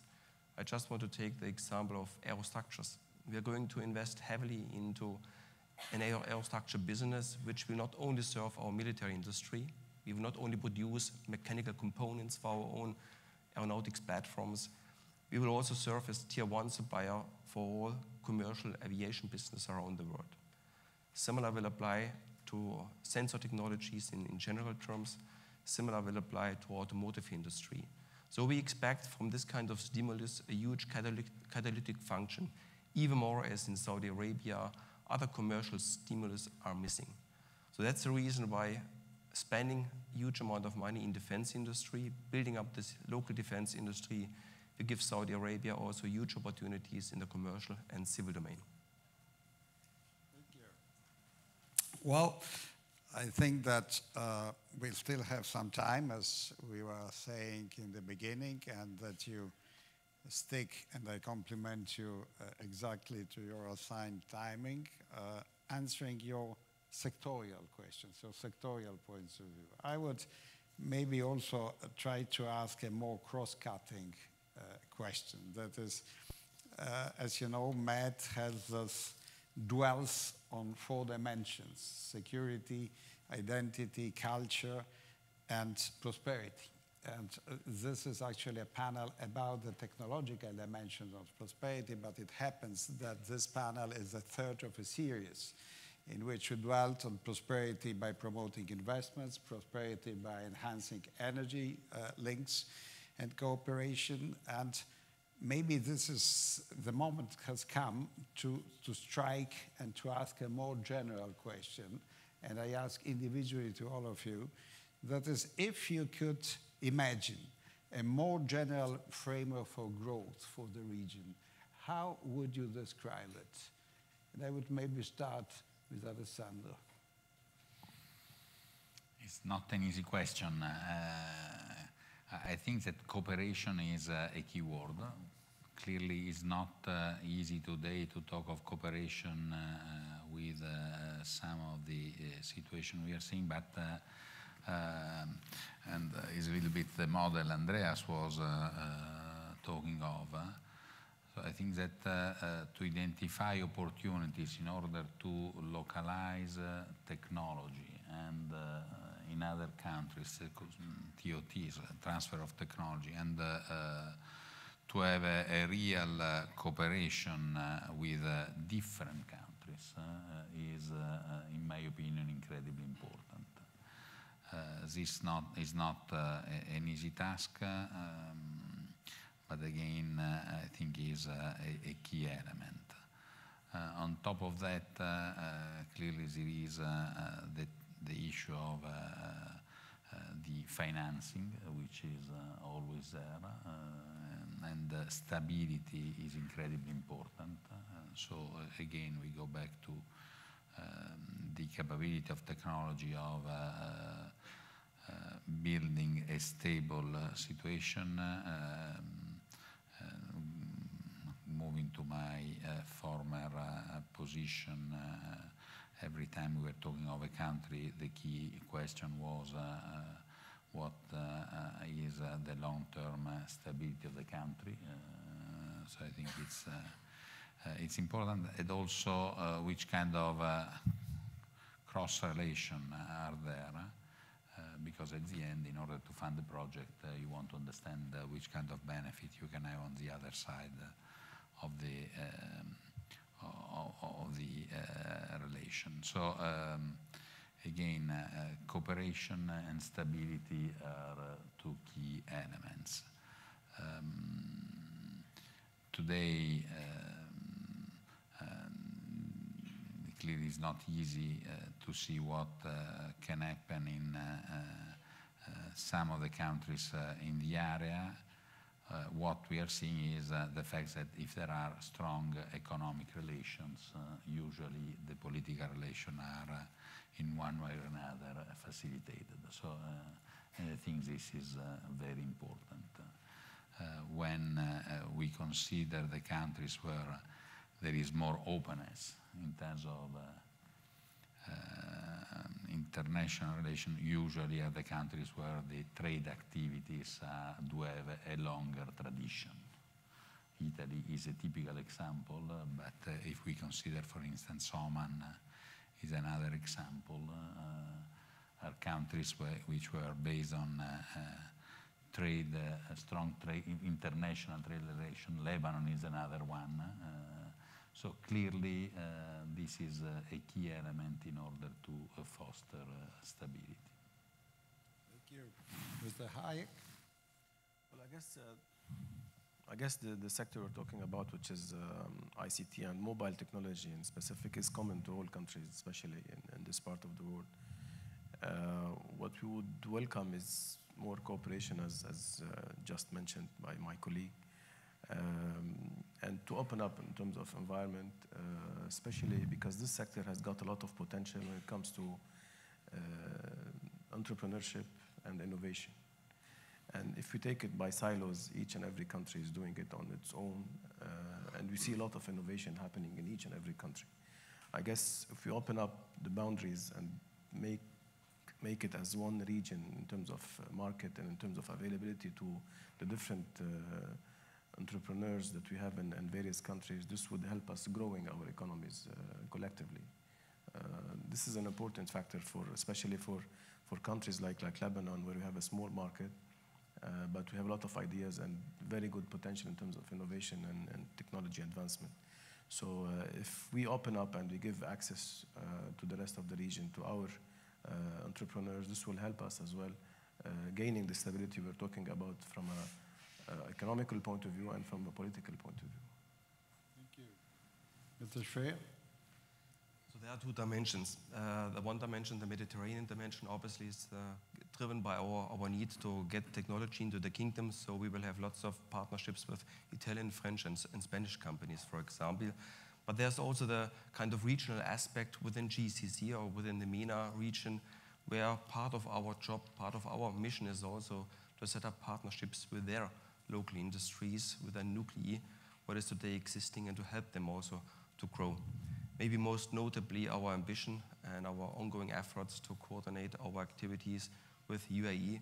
You will hear pretty soon how much we can align and cooperate and coordinate our activities between the two countries to the common benefit, not only to the two countries, but to the entire region. And that we become a kind of role model for further expansion into the MENA region. Thank you.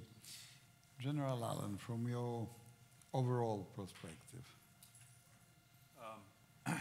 I was glad to be able to answer the first question that I did, but I want to be very clear that the work that I do primarily focuses on technology for the good of humankind, not for the destruction. So the militarization of technology, I'm afraid we're all fated to see, but I also believe that the advances in technology that we're experiencing today have the opportunities to change things both at the level of the quality of human life, but also to profoundly change the political environment. And I say it for a couple of reasons. One of them is that, and Marwan touched on this, today in the world, there are about 3.4, almost 4, network-capable devices for every single person on the planet. It's an incredible breakthrough. I've got 2 on me right now, and most everybody in here has 2 or 3. This permits a level of connectivity at the basic human level that we never could have imagined before.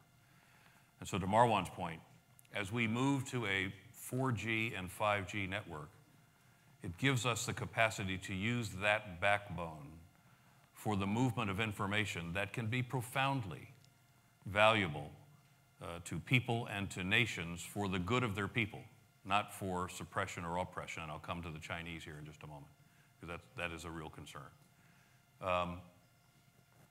Breakthroughs in artificial intelligence and augmented reality and virtual reality means that education coming across the 5G backbone can be more broadly networked into the access of peoples that could never have had education before if we're able to improve the penetration of the internet. This profoundly changes the whole business of education. It's no longer how you teach. It now is all about how you learn. And through artificial intelligence, whole systems of education can be contoured to individuals. And this now brings the capacity for girls to be educated in numbers and with a quality of education heretofore unprecedented. Medicine will change profoundly. Transportation and infrastructure will change profoundly.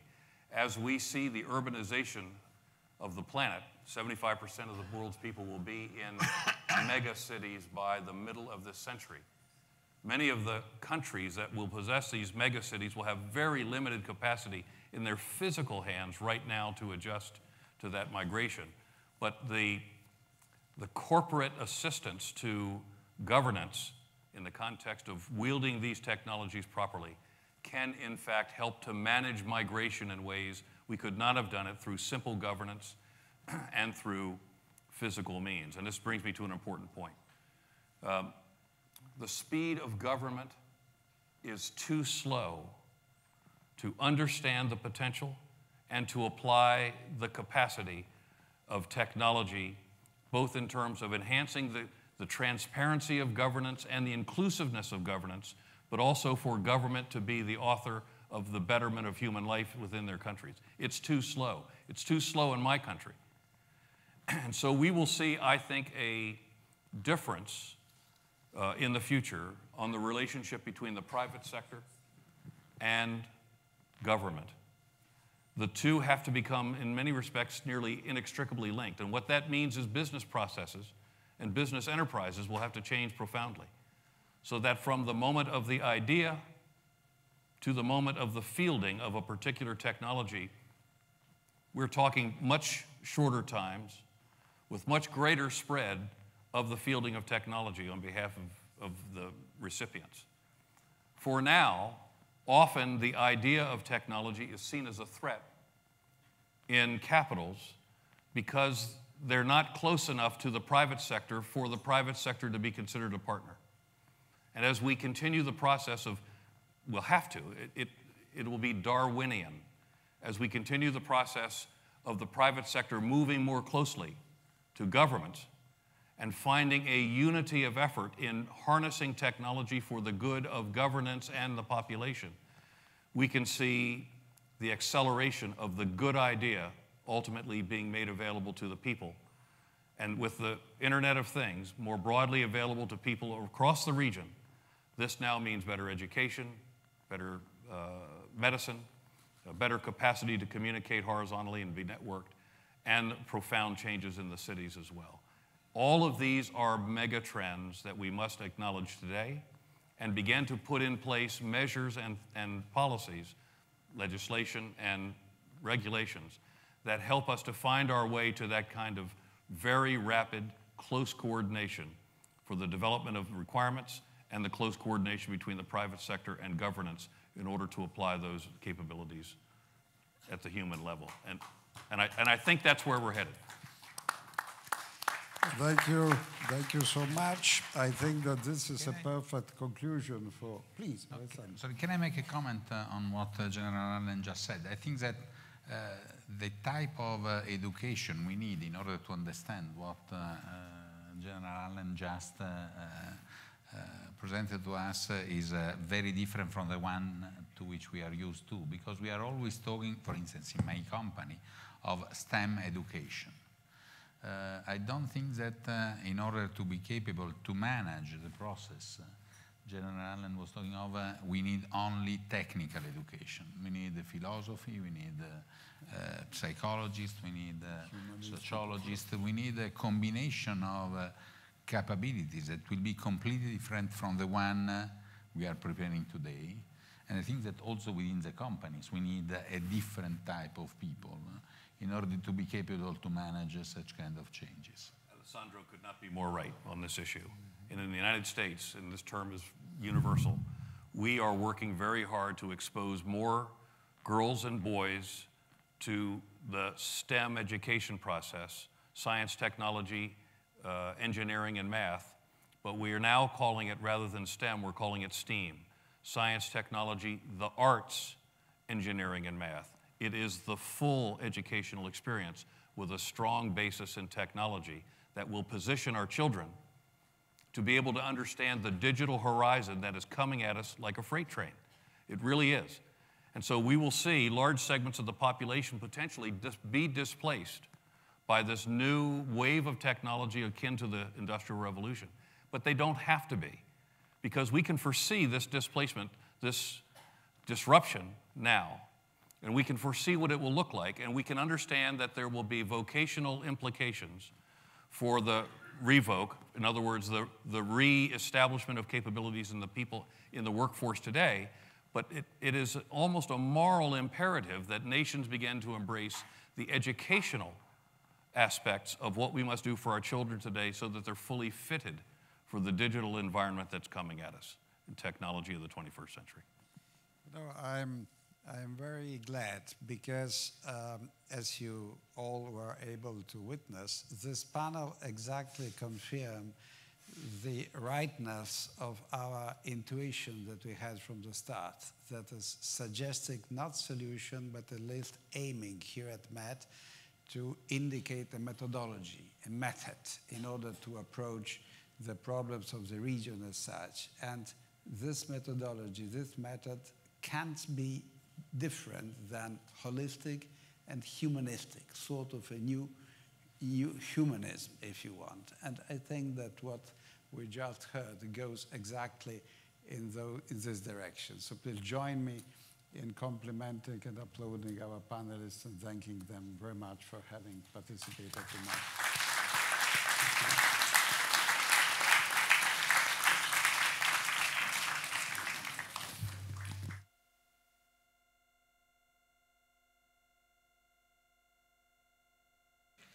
Ladies and gentlemen, next session on growth and investment will take place in this room, while the session on Libya will be held in the Sforza room just across the corridor. Please note also that the last session will also be held in the Sforza room. Thank you.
Ladies and gentlemen, we remind you that next session on growth and investment will take place in this room, while the session on Libya will be held in the Sforza room just across the corridor.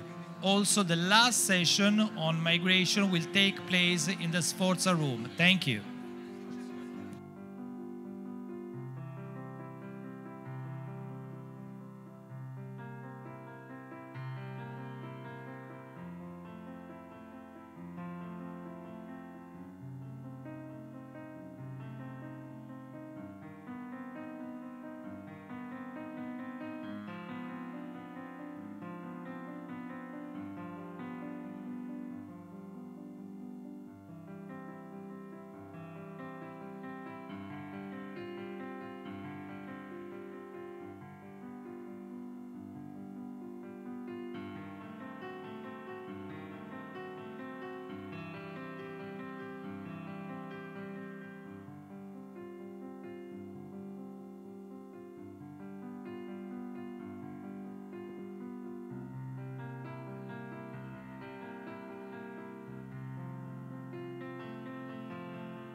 Ladies and gentlemen, please take your seat. We are going to start with this session. Thank you.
Okay.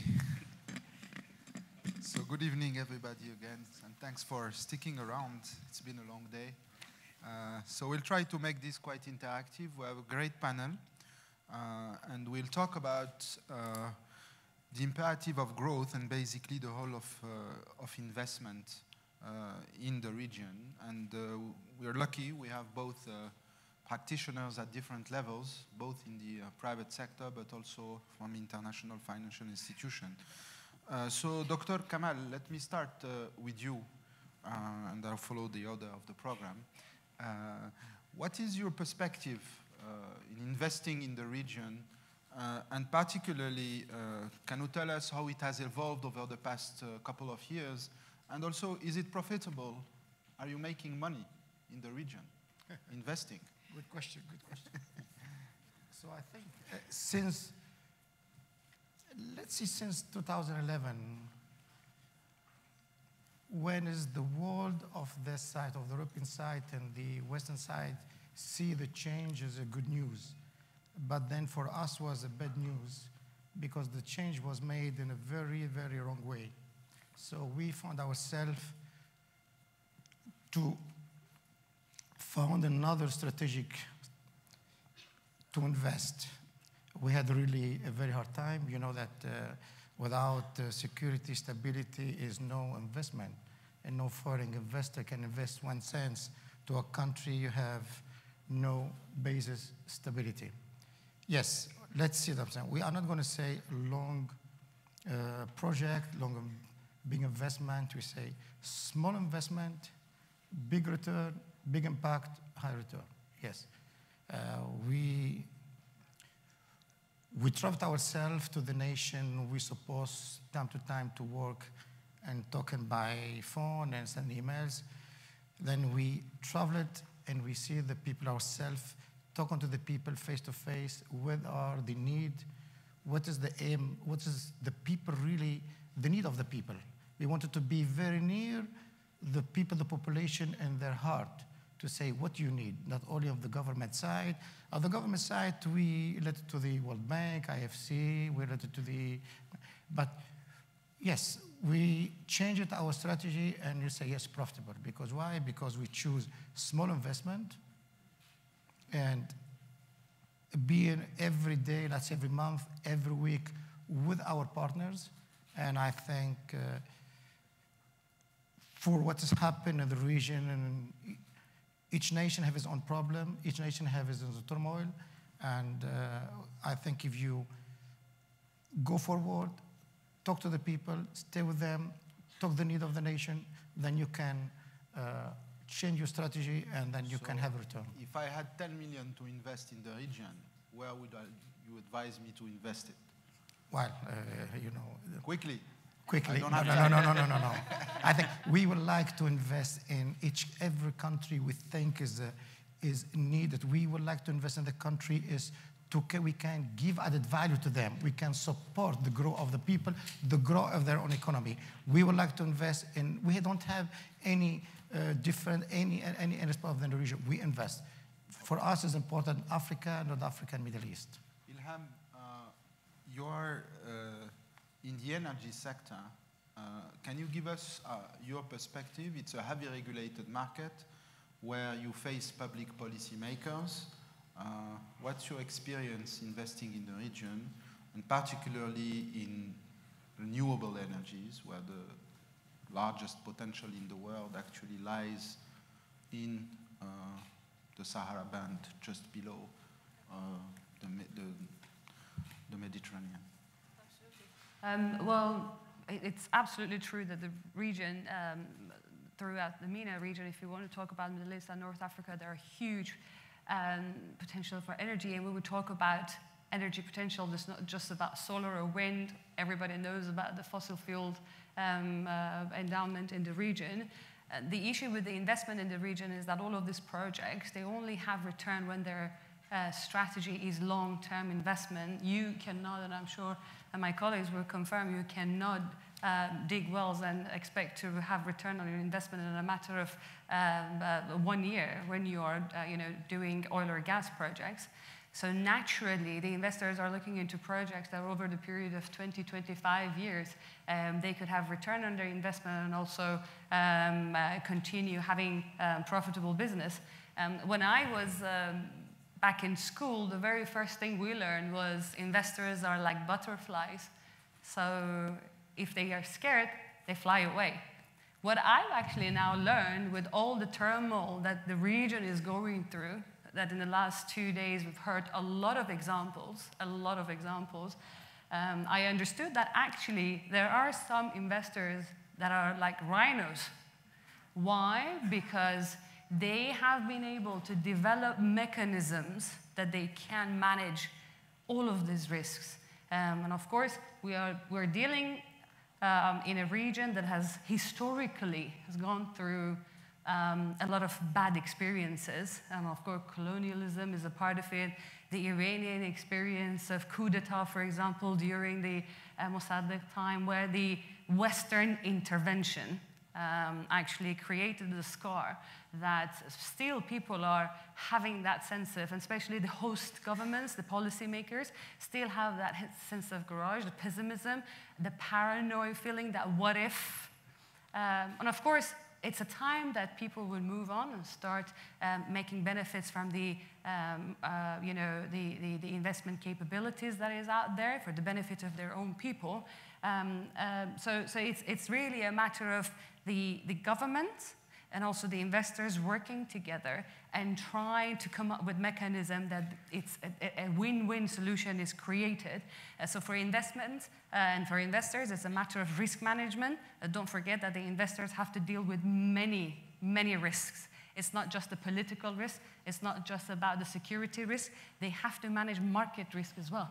And we just heard from the CEO of Eni today that just in a matter of a few days, 25% oil price volatility. And believe me, for investors, it's really scary. So risk management, which is developing, the mechanism is developing, investors are doing really good, but at the same time, the host states being appreciative of the fact that they have to have full cooperations when it comes to dealing with the investors to make sure that they create a safe and secure betting for them to create value in those markets. Mrs. Marinelli, you are the country director for the World Bank for several countries of the region. What's your assessment in terms of the priorities for investment in the region? And particularly, I know you have a passion about entrepreneurship and also cross-border investment in network infrastructure within the region, and how you've seen the situation evolve over the past couple of years as well. First of all, I'd like to pick the point that you made, which is to listen to the people, understand the needs. And this morning, I was at the session in Tunisia, and people were saying, well, they succeeded in having a political transition, but the economic transition is not there, they are not creating jobs, and people are frustrated. So I think that we need to see that we have several types of private sectors. The first issue that I see is that how, for the formal sector, we create a level playing field. We know that part of the crisis came from the frustration of some private, the people, the young operators not being able to enter in certain markets.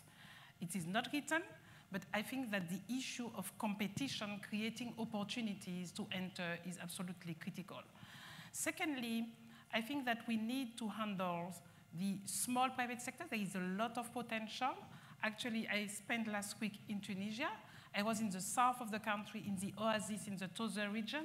Then I went to the west in the near Kasserine in Sebtla. And you see that you have a lot of very small value chains that can be developed. We are talking of dates, we are talking on olive oil, and the bulk of the olive oil of Tunisia, and by the way, a bit the same in Morocco, is sold in bulk. So how do we work on this value chain and to come to provide the support to the operators, the people on the ground, so that they can see the benefit, so that the value added of their product is not in Italy or anywhere in Europe. I'm saying Italy because we are in Italy, but I could mention any other country. Now, what we also see is that there is an emerging new economy, and I truly think that perhaps this is where the region will be able to leapfrog. We have a number of graduates. We heard this morning that they are unemployed, but they are educated. And in fact, it's a tragedy that they cannot find opportunity. We feel that with this new economy, if the conditions are met, in fact, we can have startup of global significance. I can give you a few examples. I was in Tunisia, I was in Morocco, I was in Algeria, and each of these countries, you have these young startups that are coming with ideas in terms of, solution using the IT technology, connecting to global markets, having solutions, sophisticated solutions for even health, to name a few. So what is needed there is that, first of all, we see that the region has the lowest broadband capacity. And it's not only in terms of access, but in terms of speed. And here you have Morocco, for example, which started very well with the mobile telephony in the early 2000s, has been totally left by a number of Eastern Europe countries in terms of speed of internet and capacity. So I think that that is one important. Second link with that, of course, it will be to open the market in terms of digital payments. And I'm glad to see that actually the governors of the central bank are starting to talk to each other to see how to create interoperability for payment system, because how can they be connected if they cannot really access, be able to pay? And then you have all these platforms, It's actually pleasing to say now that people connect and reserve their apartment through Airbnb. You now have Careem, which is a platform like Uber that can generate a lot of jobs and that is emerging. So how do we help create, the regions to benefit from this platform? The youth are there and they can do it. Let me perhaps say that we need to develop training, coding, for example, coding skills. When I go in Europe, I see that they are looking for a number of people young from the Maghreb that have the skills. So how do we create this, again, this enabling environment? Let me add, because you mentioned the regional dimension. I see several areas in the regional dimension. Actually, we are working to help set up a startup network of the Maghreb where they can share resources. If one person has an idea, if Tunisia that is of significance for Morocco, it can be implemented there. Connect them to the global value chain, connect them to the Silicon Valley, connect them to Shenzhen, connect them also to Bangalore in India. So I think that creating this platform, and more importantly, what I see I found quite interesting, is to push the enabling environment. The youth in Tunisia told me, we wanted to have this startup framework, the Startup Act. We went to the National Assembly and we sat and we said, we are looking at you. If you don't adopt this text, you will see what will happen. This is the fastest text adopted in history of Tunisia. Now there are a number of others, so it's a matter of creating the momentum. The Moroccan now are saying, Tunisia has the best Startup Act, maybe we can have a better one and we can build on what they have done. So it's really creating this competition. At a very operational level, I was in Tunisia, in the south of Tunisia, as I told you, in the Oasis, and they told me, actually, we are working with the Oasis on the other side, on the Algeria side. And you have the products, in French we say les produits du terroir, that are sold at Fauchon at high price. How do we make sure that these bio products are being structured and commercialized in a positive way? A lot can be done. They told me, if you look at Gabès, it's easier for somebody in eastern Algeria to market, to channel their products through the port of Gabès instead of going 1,000 kilometers east to Algeria. So I believe that sub-regional solution between Tunisia and Algeria, we spoke, as we speak, there is a discussion on Libya. Hopefully, Libya will be back, and also with Libya. So we can identify very innovative solutions, but we need to bring the youth, and this is why we are now in each country, not to stay in Tunis or in Rabat, but to go in the countryside, and we are about to open our office in Tripoli just to walk the talk. Good. Mr. Albrand, you're vice president for a newcomer in the region, which is the European Bank for Reconstruction and Development, and you've been quite active in very specific areas, in particularly small and medium-sized enterprise, and also working through the financial markets. And I think you're also one of the most concrete application of the Deauville sort of process. So can you share with us a little bit your experience over the past couple of years as well? Thank you very much. Deauville partnership you mentioned was a starting point of awareness-raising exercise following the Arab Spring, thinking that there was huge potential of this region, both developing democratic societies, but also developing the economies of these countries. And in 2011, the G8, but afterwards all our shareholders, pushed us to expand geographically to this region based on the experience we had for many years in the East, and helping transitioning these countries of ex-Soviet Union to market economies. This seemed to be at a time where there were huge hopes about solving all problems very quickly. Last years have been sometimes very challenging and extremely, at least different from the initial vision, with a civil, at least tension in the societies, an economic situation which not it did not improve as much as expected, and also big challenges, demographic challenges. Marie-Françoise mentioned also this huge also challenge of this youth, which doesn't find professional opportunities locally, and also very strong disparities within countries, with a lot of aggregation of activities near big towns, much less developed regions in each of the countries we have started our work. But the picture is not gloomy at all, at least from our point of view.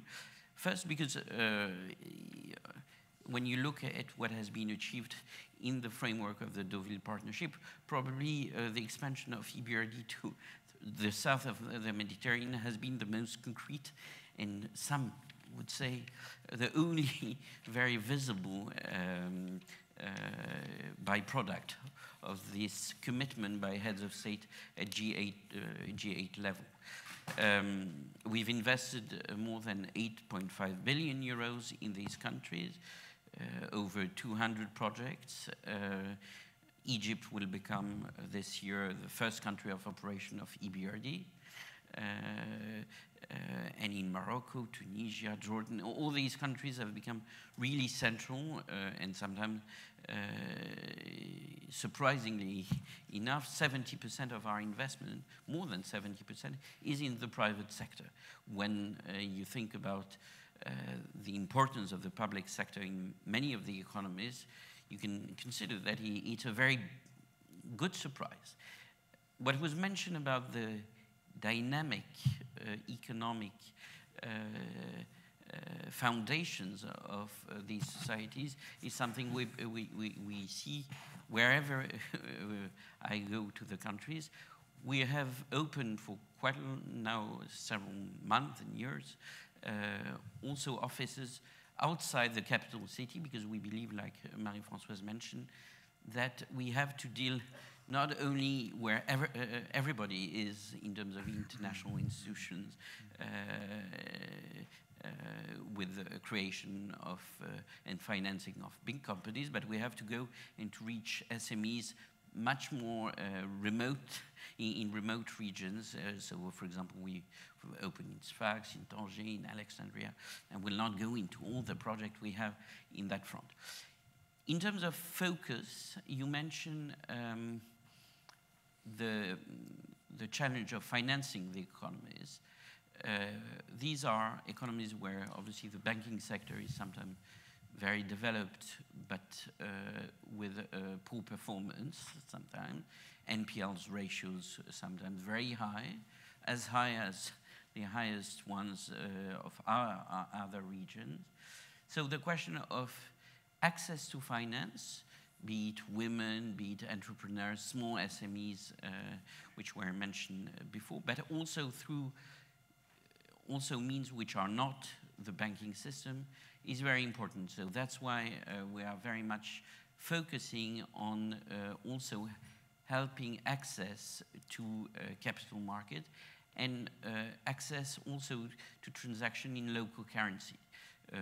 Bringing also the resources of donors, of the European Commission, but also bilateral donors, which allow also to take more risk and lend in local currency, which is nearly in this region, more than 30% of our investments are in local currency, which is an extremely important element in terms of resilience of these economies, especially when, for some countries, Egypt being a good example, the foreign exchange market is freed progressively or more rapidly according to the different countries. When you think about Morocco, Tunisia, and Egypt, for example, you have different situation there, but in all these countries, developing also the means to access capital markets and local currency transaction, very important.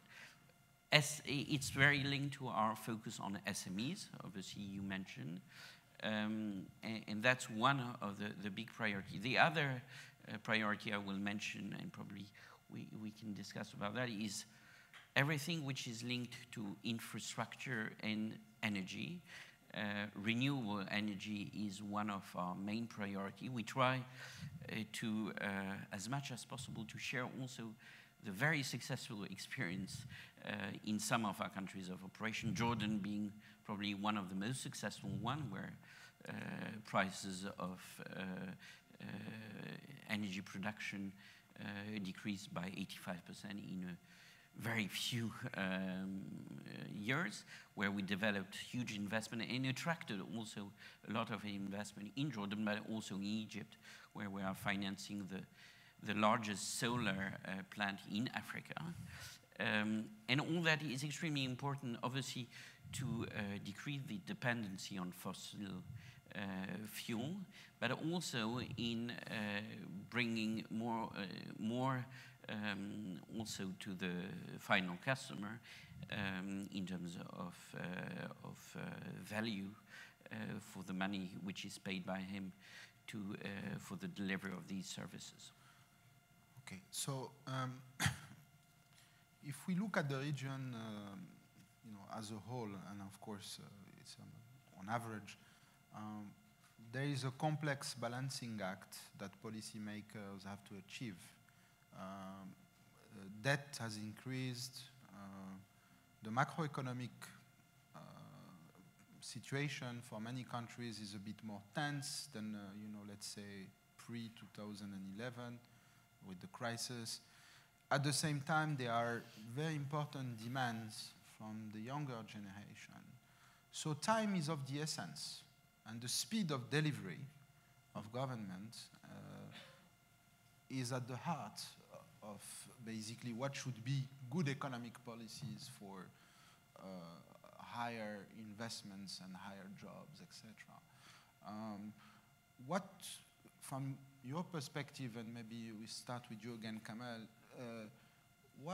what should they be doing in terms of their policy framework, and what would be the priorities given this very complex sort of balancing act governments have to achieve under pressure? Yeah, I think we are always, like yesterday and today, talking about large project, large investment, large infrastructure is important, yes, for the government. But again, we are looking so far away. We are not looking down. Mm-hmm. We have here a gap, okay? Now, why? Each government, I think, is a government policy to seek and to go and to look what her own people need, what the need of the people. The basic needs first. If you don't see the basic need of the people, you are not going to reach long or the large project. Large projects take time. Large projects take big investment. Large projects sometimes start and never finish. Because you know why? Because the institution, the World Bank, the IFC, the European Bank, they are not taking into consideration the heart of the people. They invest, but if you don't have the heart of the people in the need, yes, my sister, I'm not, small is beautiful. Yes, it's beautiful. But something is, he say about... Big is better, they will say. What I say, he's talking about investment, large investment, and solar project is fine. We need energy. Everybody needs it. But what about... But let me push you a little bit further, because the heart of you speak like a politician. I'm not a politician. I'm an investor. But you've been answering about, the heart. Concretely, what does it mean? I am in a mid-sized town living in Morocco, wherever in the region. It's 50, 60,000 people living in this, I'm a grad school. I've completed 2 years at the university. What is your policy for me? I give you my heart. What you do? What's your policy for me? Let's start about what you need to think, Paige. Concretely. Concretely. Healthcare, education, and you build a social housing for people in need. We have an example. We are, as a chairman of Grupo San Donato Healthcare, we own 22 hospitals, 2 universities. We started to do a smart clinic, smart project, smart investment. And we did it in North Italy in many shopping centers. When we wanted to be very near the people, when you have any problem, you don't have to wait to go to the hospital.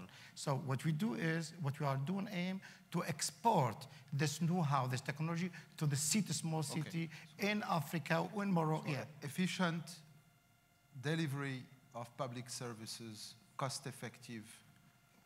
Yes. Good. Same question. Obviously, it's very important that in addition to understanding the need of the local people, they want jobs. They want, and then don't forget the power of the media, the social platforms. I'm sitting in Morocco, and I see in Egypt, mamma mia, they have this huge mall setting up, and people are going playing bowling, and et cetera, et cetera. I want that. And those guys, as Kamal mentioned, they're not going to wait for the policymakers to put all this long-term planning and then find the money and then let's see what's going to happen. And by the time this government has changed and the next government, which is actually against all sort of hobby for the youth, right? So being very, we are at a time of, sometimes it's very unfortunate, but you have to be very quick. You have to be very quick because the cost of delaying on putting down the money and executing the project is very high. Of course, the other issue, in addition to respecting and understanding the need of the local people, is to understand their capacity, their capabilities, what they have that through that particular capability we could create value for them, hence the job creation. You cannot set up, this is the mistake that has been happening everywhere around the world. You cannot have a steel factory in a city that you have to import the iron ore thousands of kilometers away. This is one basic example, right? And so that's also respecting okay, so what is I hear there. both of you, you know, the spirit of decentralization and getting closer to people, and it means how we organize also locally the state and devolutions of power. Marie-Françoise, maybe your perspective, and you mentioned technology as being a... Sure. Actually, I see a two-pronged approach. It is true that, I mean, when I look at the Maghreb, before working on the Maghreb, I worked for 15 years in sub-Saharan Africa. And in some sense, when you arrive in the Maghreb, you almost sometimes think that you are in a paradise because you have a minimum infrastructure. We have to acknowledge that. You know, in each of our countries, I mean, you go north to south, you have the main infrastructure. But now what happened is that the government put both, I mean, the essential resources for that.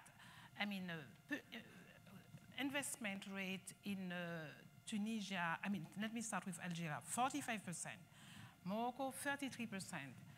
Tunisia, 23%. So high level of public investment.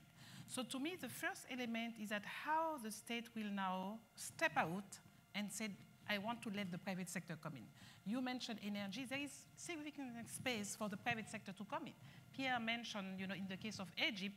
So how do we have the policy environment so that the state stays a regulator and then let the private sector step in so that things can be done properly, because there will be a need of expansion. We've just computed a study in Morocco, and we see that the investment needs in infrastructure for the next 10 years are in the range, depending on the option that you take, between 6 to 18% of GDP. So somebody has to input the money. So that, I think that the policy framework needs to be put in place, and I think that there is a need to make a major shift from public investment to private investment, with, of course, a necessarily enabling environment. Coming back to the local level, fully agree that we need to give space. I mean, this morning again, Tunisia was mentioned. And it was not long ago that Tunisia had elected mayors. We have a project in Tunisia, quite interesting, which allows the citizen, you know, to respond to your concern, that can come to say, these are our needs. This is what we want at the local level. We need this road that is missing. Actually, I went next to Tabarka. They needed a road to go to their cemetery, and the road was not there. Now, with that, you know, the mayor can allocate the resources to look at, you know, the needs and be very specific. I think that also what we see, because of this potential of the youth, there is a need to have the ecosystem. And it is not just the law, the Startup Act, but the space. You go outside Tunis, you go outside Rabat or Casablanca, and you have nothing. We had a meeting in the Techno Park of Casablanca. There was a young lady, she said, you know, I had to make 500 kilometers for Agadir to come to this meeting to be able to discuss issues. I think that what is emerging, and I really like that very much, is public-private coming together to have these youth spaces where you will have minimum access to internet, possibility to have these skills, these soft skills. You want to learn how to write a good CVs and so forth. And I think that this ecosystem is coming. But let me add also that it is very important to look at the other policy issues. I would say, you know, the elephant in the room that people don't want to talk about. Because ultimately, you are competing with the global. You know, you are in Morocco, you are in Tunisia, you are in Algeria, you are competing with Asia. I was just in Asia in Bali for the annual meetings. So there are some critical reforms that are required. The labor market. Do we have the flexibility of the labor market to allow, you know, this to happen? Is our unit cost competitive enough, you know? This private sector, you know, enabling environment that I was mentioning. So I think that it is very important to work on these key issues, what I would call the second generations of reform, so that the region can compete at the global level, and at the same time use the opportunity of the emerging empowerment. We see that social media are being used. They could be used extremely positively to channel, you know, information.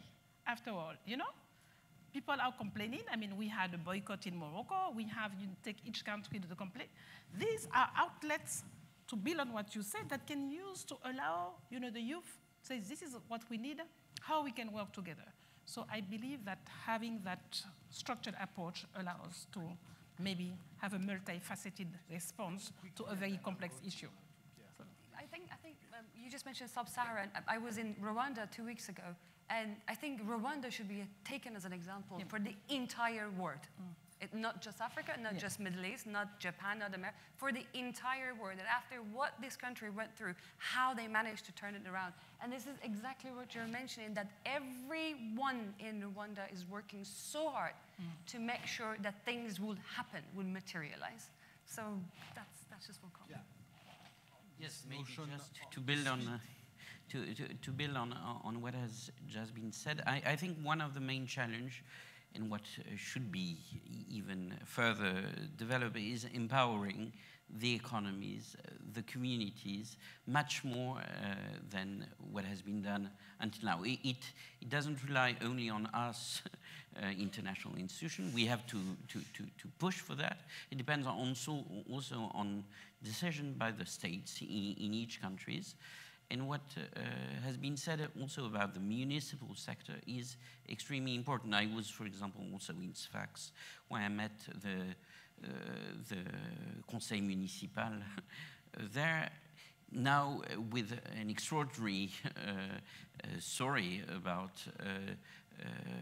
democratic empowerment at the municipal level. Afterward, the question is how this will translate into more prosperity, more understanding of the local needs. And that's where we have to work hand in hand with these people at the local level to build not only to finance the project, but to advise, to build the capacity on the local level so that these projects at sometimes are at a stage where they can be financed and bring the value at the local level. So that's very important. The second issue is, I think, creating the clusters which make also the economies in a position where they can connect to the other regional countries, but also the outside world beyond that. Asia was mentioned. And that, for example, what we're doing in economic zones, for example, in Egypt with the Swiss economic zone, is not about only building infrastructure. It's about building the soft connectivity, which goes with that, understanding the bottlenecks to investment, working on the investment climate, the rules, the very basic rules, which are defined at the national level, but also at the local level, to to increase the attractiveness also for domestic investors, but also for international investors. I would dispute the fact that big things are ugly, because because I think there are, you know, the development of the renewable energy sector brought a lot of investors in Egypt, which didn't know Egypt before, and it is extremely also important in terms of creation of jobs. So we have to do that. We have to do also SME support, but probably both are very important. Yeah, as Pierre is saying, Mark, and then we'll ask, I think, try to as we say in French, it's fromage et dessert, not fromage ou dessert. But the point that I wanted to pick on an important point that you mentioned, because I felt it very strongly, because I've been going outside Rabat, outside Casablanca, outside Tunis. And it's the issue of dignity. I felt that the people, they want to be heard. They want that somebody comes to listen, and actually they have some concrete solutions that they can offer. And I think that we tend to think of the capacity, but what struck me most through my 1 week in Tunis, outside Tunis, was this notion of really being there for them, being there able to listen to what they are saying, how they can resolve it, and take it from there. Yeah, I think that's the notion, the evolution locally. So we'll take a couple of questions. Can we have a mic, Malik, from?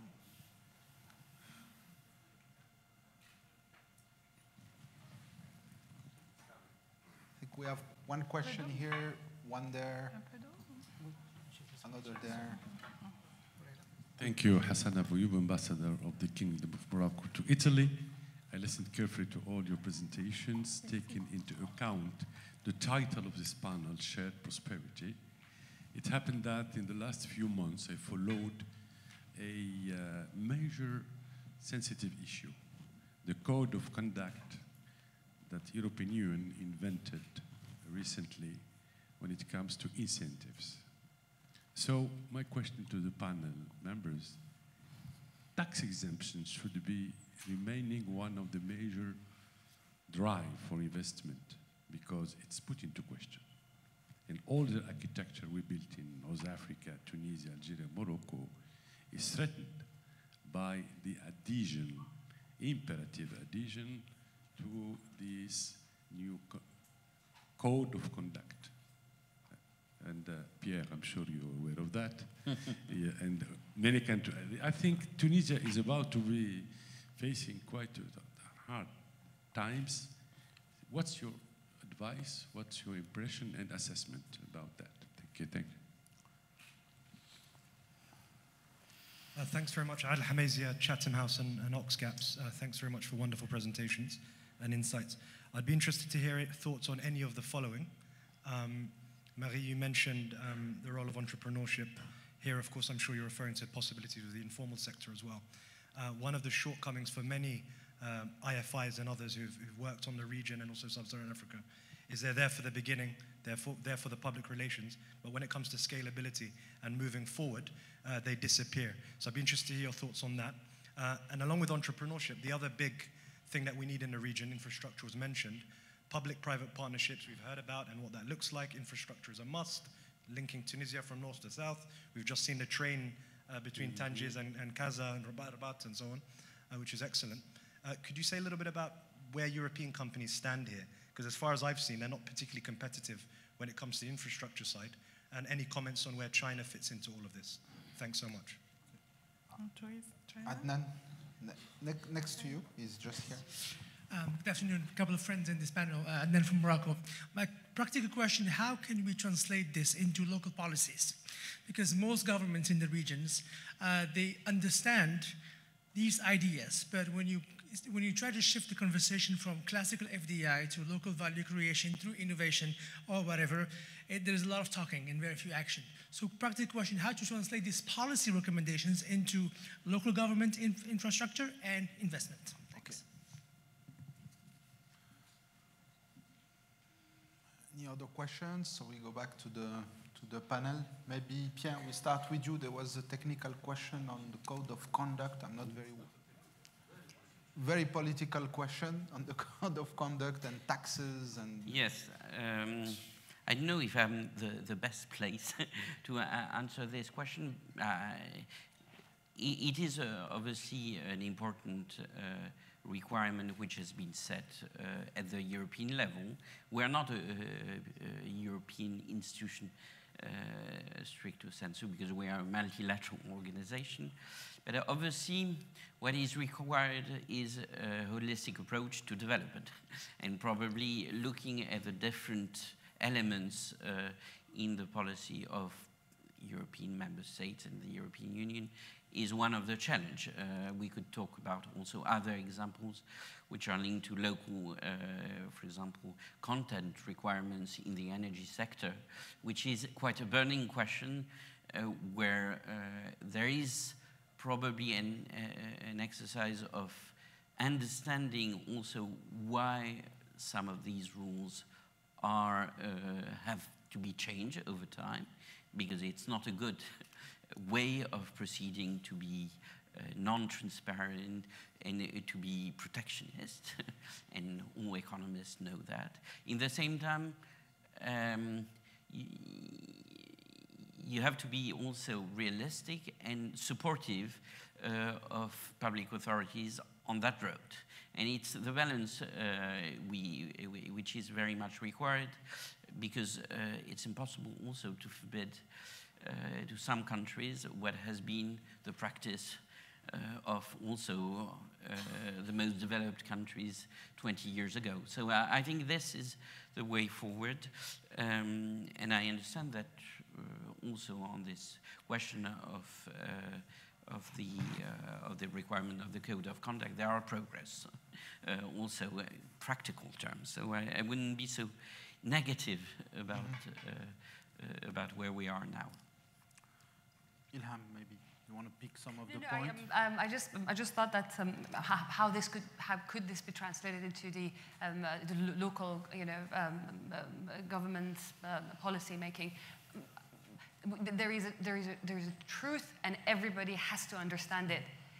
There are governments, and more importantly, there are people who are not as sophisticated as those that are running Europe or the US, etc., etc. You have to understand that you should speak the language of the public. You cannot go and try to expect locals' contribution if they do not understand what is the project IRR. You just can't. There is a huge gap between where we as investors stand and where the local people are. Here, there has to be some people that could translate this, that could respect the local, help them to understand the basics. They don't have to know all the sophisticated, intellectually motivating stuff that you and I will learn in Cambridge, Harvard, etc., etc., and which, by the fact, we were privileged to happen to be there. So it doesn't mean that if they haven't been there, they are not a part of the elite, which maybe they are not, but they also have to be respected. Their voice has to be heard, and they should be helped to understand the concept that why we want to do this for them. And of course, it's then there is a local support, there's a social support behind any decision. But if I understand correctly, the question was more about what Marie-Françoise was saying about dignity and space and access to resources, and how do you translate this concretely in the possibility for a younger generation to dream its future and to be able to invest with some easiness to access some basics, the services that you mentioned. So I think that's a very important dimension that any public policy has to carefully think about its operational dimension at the smallest, the local level in a municipality somewhere on the territory. I think it's very important.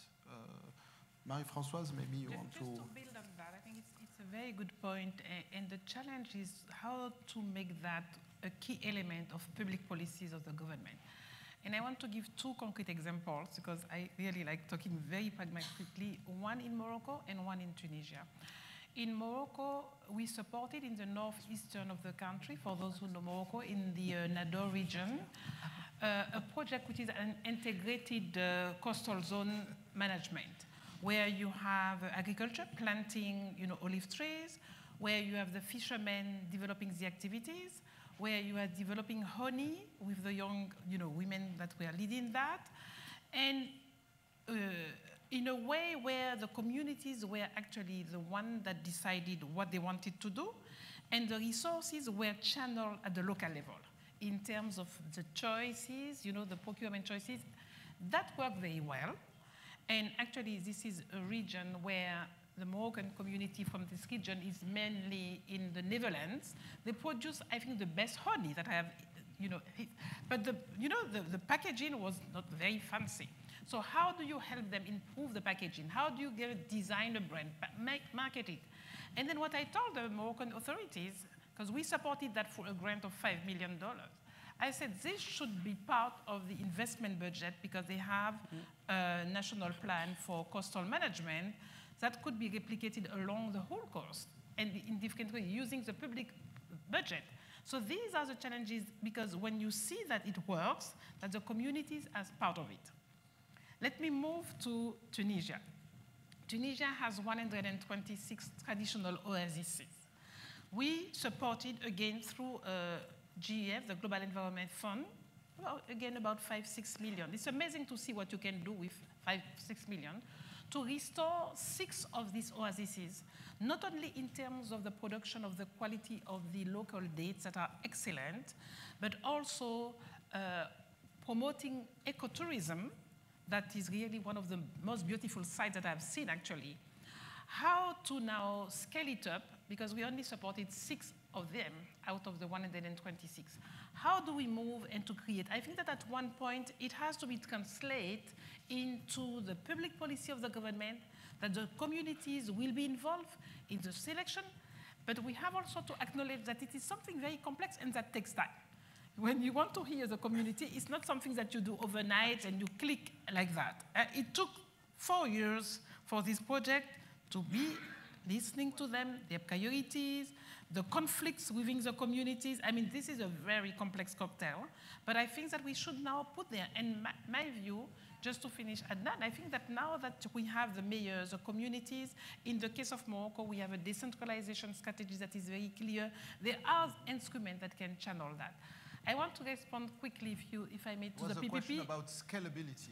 So this is what I'm saying. I think that once you have tested, and by the way, I want to thank the Transition Fund, because the Transition Fund allowed really to test solutions, a number of solutions in various areas, actually.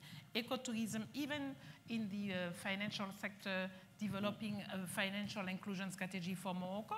Now, once you have demonstrated it, there is the idea of scaling up, and to me, it has to be part of the government budget. It has to become a priority to say we agree to allocate the resources and allow them to do it. I also think that we partners, and I say the World Bank first because I can talk for my institution, we need to facilitate more coordination so that, as I usually say, the whole is more than the sum of the parts. We need to be in a few sectors, we need to let them lead the priorities, and we need to come with the resources. In the case of Morocco and Tunisia, we started to have this platform. Actually, on Monday, I had a meeting with all the partners. We meet to see how to do that more efficiently. But we think that, indeed, the government should be in the driver's seat and tell us, this is how I want to do it. Okay. So we cannot replace them. Thank you, Marie-Françoise. Yep. Kamal, you wanted to... 2 things. One, we're talking about, you have to believe what you do, yes? 1994-95, we being the first who invested in Africa when the European, they have doubt about what we're going to do in Africa. Is our investment secure? We believe it. Let me give you a concrete example. We invested in cotton yarn. So we being very near the farmer in Mali, Burkina Faso, Togo, we finance the micro farmer. We give them money, and then we get paid by the harvest. We give them the product they need. We give them, this is we're talking about 1995. So this means is 1995. Then we say, what is the farmer, what the local need? Why are we going to export their cotton directly to the European when we can have added value? Then we brought the manufacturing, to them from the cotton yarn, and then you can have textile. Yeah, textile, and then you can export. So we have the added value. And that's just one. We finance agricultural project to the farmer to build land and to give him what the basic need, and the milk, butter, rice. This was 1994, 95. So we've been very near the people. We traveled to Africa, each country, and we ask, what is the basis people need? Even the government this time say, and we say, always we talk to the government, the president, the prime minister, what is in heart? What you want to see that your own people achieve, you have to achieve. And we work like this. Now, with this in agriculture, we build manufacture for mango. We saw this mango, we said, wow, this can be a good business. It was profitable business. I'm not saying we don't make money. We make money. Now, but today is very different. We live in a very different world. Crisis. We have the interest rates going up. Nobody going to give you money for nothing. I mean, I'm talking about World Bank. I'm not talking about the institution where they give you land money. We are not here to beg money from other countries to give us money no. We see, if you're going to finance something, you're going to ask for return. They are not going to give you for free. So what is the cost? What is for the long term? Is this profitable to us or not? I mean, nobody's going to give you money for free. We have a problem in Europe. You can see Italy. Look at the spread. What's happening? Look, is exactly we have. It's so hard to lend, to borrow money. So what about now we're talking about investing in our region? We need to trust. What this means is for me is the private sector, the private investor have to trust, have to believe, and have to go and believe what he do, and then he can reach. As only with that we can reach something. Pierre, you'll have the last word. Quickly, 30 seconds. Quickly, I would say coordination is extremely important. I think going together like we did in Tunisia on a package, which is not a package only of finance, but a package of hope, of policy reform, is very important to bring ownership at the end of the day on a path towards sustainable development. And I think that's probably the most important thing to do at the national level, but also at the local level. So I think a strong message came up is really local, close to the people, listening, modesty, I guess, and how to experiment in public policy, constant improvement seems to be one of the key messages coming. No, I just want to say one word for my sister. Not forget the deep reform. Yes, of course, reforms. One word to my sister. I want to thank my sister because she's really talking about Tunisia. It's make me, because I'm Tunisian, and he's talking about Sfax, and I'm from Sfax. So it's touchable. It's really, somebody is paying to lobby for Tunisia. And really, it was great. Please join me to thank the panel. Thank you very much. Thank you.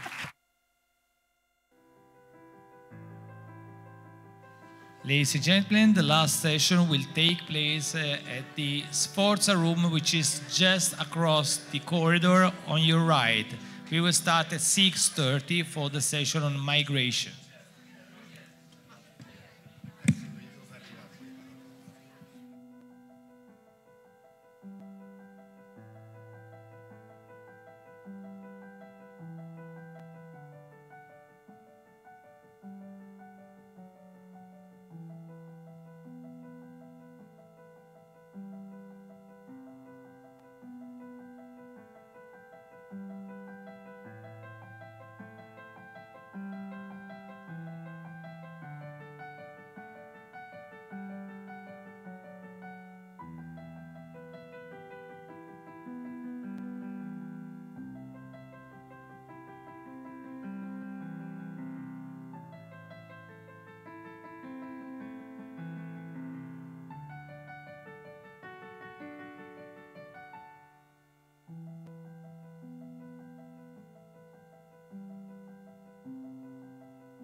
Ladies and gentlemen, please take your seat. We have to start the last session. Thank you. Take your seat, please.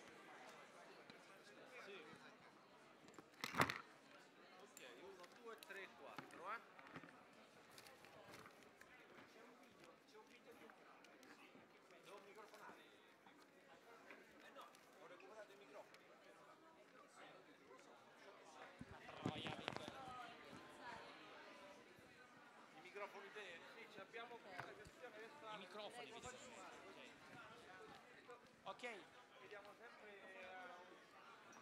Allora, mi dai un attimo il programma? Eccolo qua. Lui è il...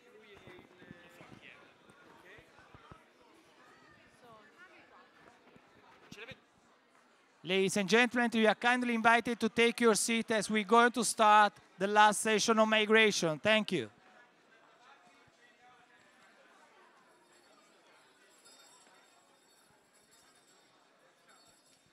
Please take your seat. Thank you.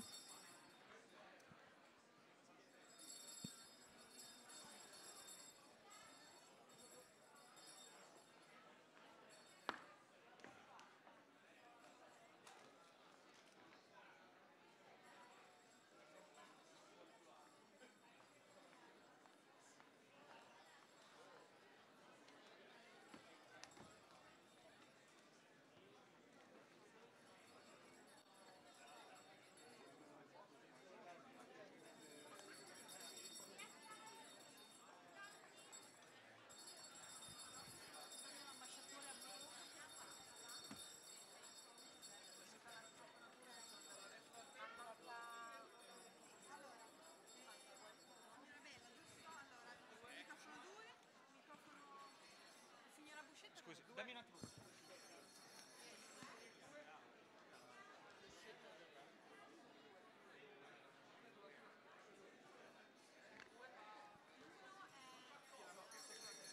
Col microfono. Poi il numero 1 è la lista.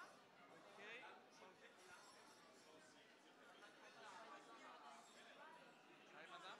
Yes. Be patient. Thank you.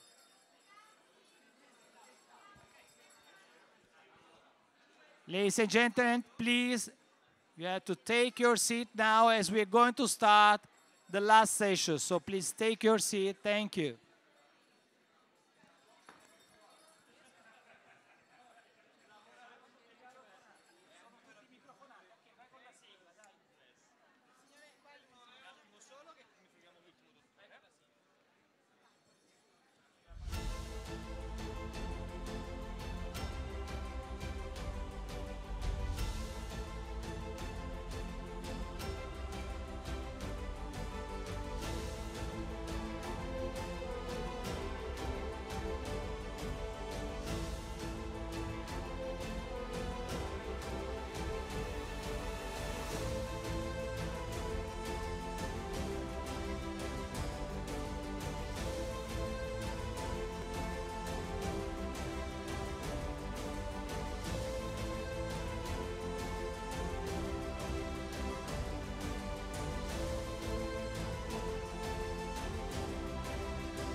Good evening to everybody.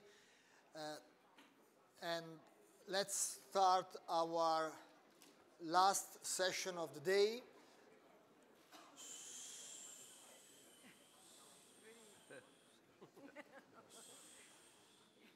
I'm kindly asking for your attention. Towards a global compact, what is at stake for the region. And we have the pleasure from my right to have with us Mounia Boussetta, Secretary of State at the Ministry of Foreign Affairs in Morocco, Carmelo Abela, Minister of Foreign Affairs of Malta, and Antonio Vittorino, Director General of the International Organization for Migration. Thank you very much for having accepted to be with us tonight and to give us the opportunity to talk about migration and to talk about the Migration Compact, which and I will immediately turn to Director Vitorino, which the Migration Compact will be finally endorsed in Marrakesh in a few days, calling for a strengthening of regional initiative on migration. Director Vitorino, what will change after the Global Compact for Migration is endorsed in December? You are sitting in one of the hottest jobs in the world right now, not this one, this is very comfortable, and you are among friends, but when you go home, meaning your office, you are sitting in a tough job, and on a tough issue, and everybody looking for solution, help, suggestion, and so on. What will change after the Global Compact will be endorsed, is endorsed? Well, Paolo, thank you so much for the invitation. Good evening to all of you. Before answering your question, let me just convey to you the greetings of the Secretary General of the United Nations. He was very much willing to be with us today. Unfortunately, his very busy schedule does not allow him to be here, but he has asked me to represent him and to say how much he praises these dialogues, which are a very good example of the kind of debates that can fuel common opinion on migration. So thank you so much for the invitation. Well, your question is what has already started? Because in practical terms, if you pick up the Millennium Goals and if you pick up the Sustainable Development Goals, the Agenda 2030, and if you compare the two of them, what is the most striking conclusion you get? It's that in the Millennium Goals, you do not even have the word migration. And in the Sustainable Development Goals, you have, for the first time, a very crystal clear connection, link between migration and development. And so the Global Compact is the consequence of this road that started with the New York Declaration and that now comes to a very crucial point. The point where you have, for the first time, agreed at worldwide level a political framework. I know. Everybody's going to say, oh, it's not legally binding. It's another political declaration. Well, the question is not if it is legally binding or not legally binding, because we must recognize that migration policy remains a sovereign national policy. The question is, can one country alone, even the most powerful one, I'm not thinking about anyone in particular, can even one country alone deal with the challenges of migration? And the answer is no. Only through international cooperation. And the Global Compact is a political framework that has two big advantages. The first one, it's a vision on migration that we could consider 360 degrees.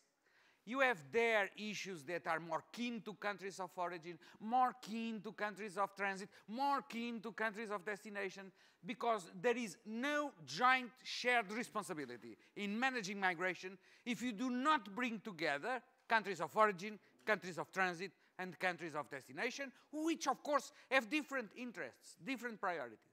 But the challenge for IOM, for my hot seat, is to be in this framework an honest broker in finding the bridges and finding the common ground where countries of origin, transit, and destination can cooperate, enhance their political mutual trust. This is a very important concept. Mutual trust. Without mutual trust, there is no way ahead. And the Global Compact, I hope, will be the political framework on which we together can build mutual trust. We wish you good luck, because it's true, I need luck. Because in Europe, we had the Commission who tried to be an honest broker among countries which are all country of destination. So they share a same issue, and we hardly see the Commission as having been very successful. Your goal is much more ambitious, and we understand why. Is try to combine to create a shared view between country of origin, country of transit, and country of destination. So we really wish you good luck to you personally, but to your institution.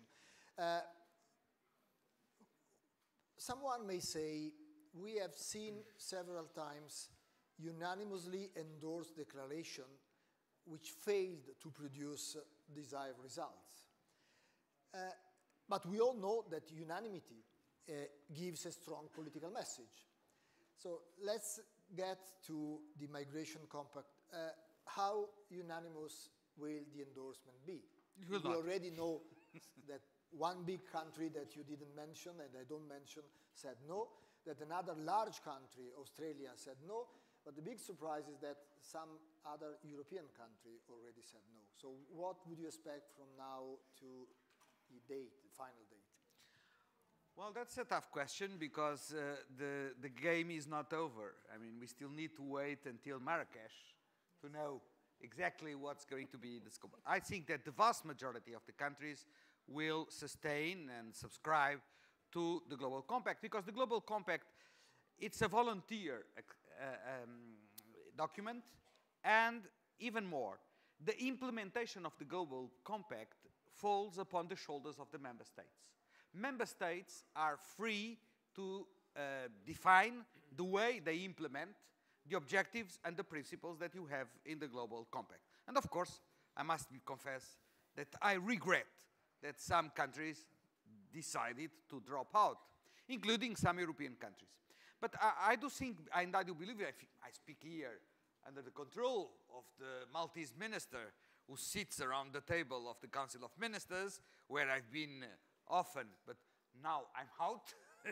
And I sincerely hope that the Europeans will be able to overcome their divisions, because that's the reality, and I think we should not skip this point. I believe that Europe needs to be a key player if the Europeans want to be taken seriously as countries and politicians that believe in the advantages of multilateralism. But for that purpose, they need to speak with one voice. And in order to speak with one voice, they need to overcome their internal divisions. Especially, they need to accept that even in the European Union, there is an urgent need for assuming shared responsibility for migratory movements and for refugee and asylum seekers. We all know, it's not just because we are here in Italy, we all know that there are differences among the member states of the European Union in what concerns the Dublin regulation, in what concerns the criteria of managing migration. And my appeal is to say that the world needs to have a united European Union with a shared view on how to share the responsibilities of managing migration. And that is very important for the region, because you cannot be credible in building bridges and mutual relationship with the countries of the southern reef of the Mediterranean if in the northern reef the countries are divided. And I hope that politically speaking, there will be an opportunity for the Europeans to come together and play their critical role in sustaining a multilateral approach to migration. Thank you, Director Vittorino. I will move to our other two guests and then have another final comment from your side at the end, if we manage. As I said, we have two guests and representing two different countries. I will start with Morocco, with Deputy Minister Boussetta. Morocco has always been an important country of transit and country of origin for migrants, and it is increasingly so in the last few months, given the recent surge in departure towards Spain, from 12,000 in 2016 to over 55,000 in 2018 so far. And you are an interesting country, of course, because you will also host the conference in 3 weeks' time. What does a country like Morocco, being a transit and origin country, expect from the endorsement of the Migration Compact? Okay, thank you very much. Thank you first for your invitation and giving me the opportunity to participate to this important forum. But before responding to your question, let me share with you some ideas and views. As you will know, I think during this forum we discussed all the challenges we are facing in our region. The challenges of security, economic and social development, climate change and others, but I think the most critical point and issue is migration, considering what it has as impact for human situation, for security threats, and now we look and we have some questions like how they transform the issue of migration to political and electoral purposes, which I think don't give the real situation of this the point. So, as it was said by Mr. Director General, when we consider this question of migration, it's not possible to imagine that one country can solve this problem individually. It's not possible. Even we close our borders, even if we don't deal with the other words, it's not possible. The second point that it is important to highlight, we can't consider the migration issue only at security level. There are other parameters that we should take into consideration if you want to have sustainable solution. But before that, let me share some ideas and concerning this point. We all agree that migration remains natural, historical, and of course normal phenomena in the world. It's not a new point, it's not a new issue, but we know that during the history of the human, that was all times, the question of migration was there. And it contributes, of course, to the development of the countries. According to studies, 85% of the income earned by migrants is spent in the countries of destination. Migrants also promote local development, the transfer of technology and skills, and the revitalization of the economic area. And migration is not treated on itself, for itself. The mismanagement of is the real threat. That's the point that we should highlight. And obviously, that no single country, we say, that can cope with migration on its own. We need global approach. We need to reinforce our cooperation, and not only at security level, we should consider all the parameters. But when we said compact, the global compact can be the response, the global response to the global need. But at the same time, and that's, I think, which is the advantage of the global compact is the global compact of migration is that it's, in my view, it gives the flexibility to adapt it to the national policy of the country. And let me give you an example, what Morocco has done until now. Morocco, from 2030, we have started what we called as migration policy. The migration policy is not, as I said, only for security, but also how we can promote sustainable integration of migrants in the society, because that will be the issue. Even if you find solutions to the security, if you have regular migration, but the question of integration remains one of the most important questions.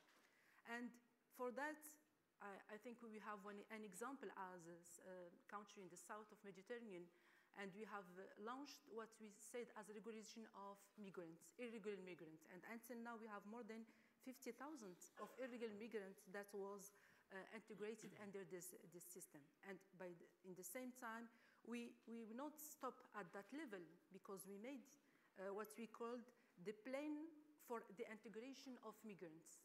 And it takes into consideration how we can create and guarantee equality to establish integration measures in especially education, employment, scholarship for child, and how we can create the good condition for migrants.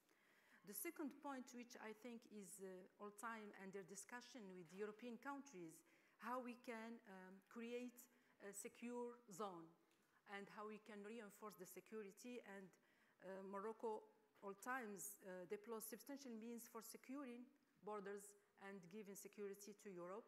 And I can share also some data information.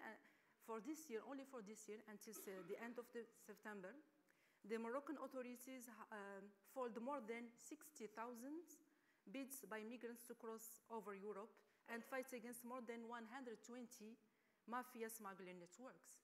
And the work is continuing all the time. So that's not, so as I said, it's not issue of security only, but we have also to see how we can, in our Mediterranean zone, how can we create in one area of stability and security, one area where we can share development, economic growth and development, one area we can share knowledge, because we need for population how we can share knowledge, education, how we can share innovation, R&D and others, and one area where we share the same values. So that should be, as we said, we should intensify our cooperation, but also have the same initiative.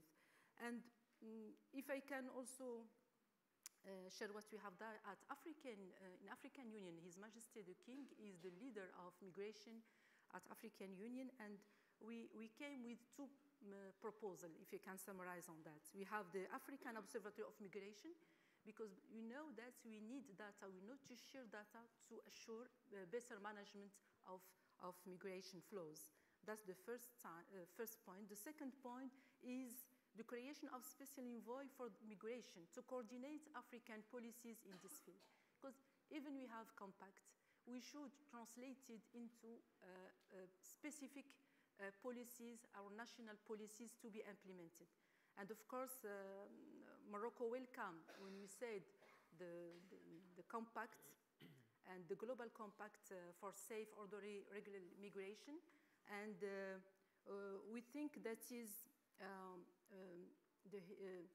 the first time that we have what we said a reference document, a global international reference document concerning this issue. But the adoption of this compact is not the end of the process. It's the beginning for us to work together and to see how we can implement and have a concrete action plan, because it's not the adoption of compacts is not the end of the process, as I said, but we have to work together and to identify concrete action and implement this global impact to be sure that we will have the benefits that we are looking for. Thank you, State Minister. Thank you very much. Can I ask you a brief comment before I turn to the Minister of Foreign Affairs of Malta? As you know, in Europe, migration is dominating the political debate, the public debate, and media. How strong is the issue of migration in the internal Moroccan political debate, media, and public debate? Is it as strong? Of course, it is a very important issue, because we are, as you say, the country of transit, country of origin, and of destination.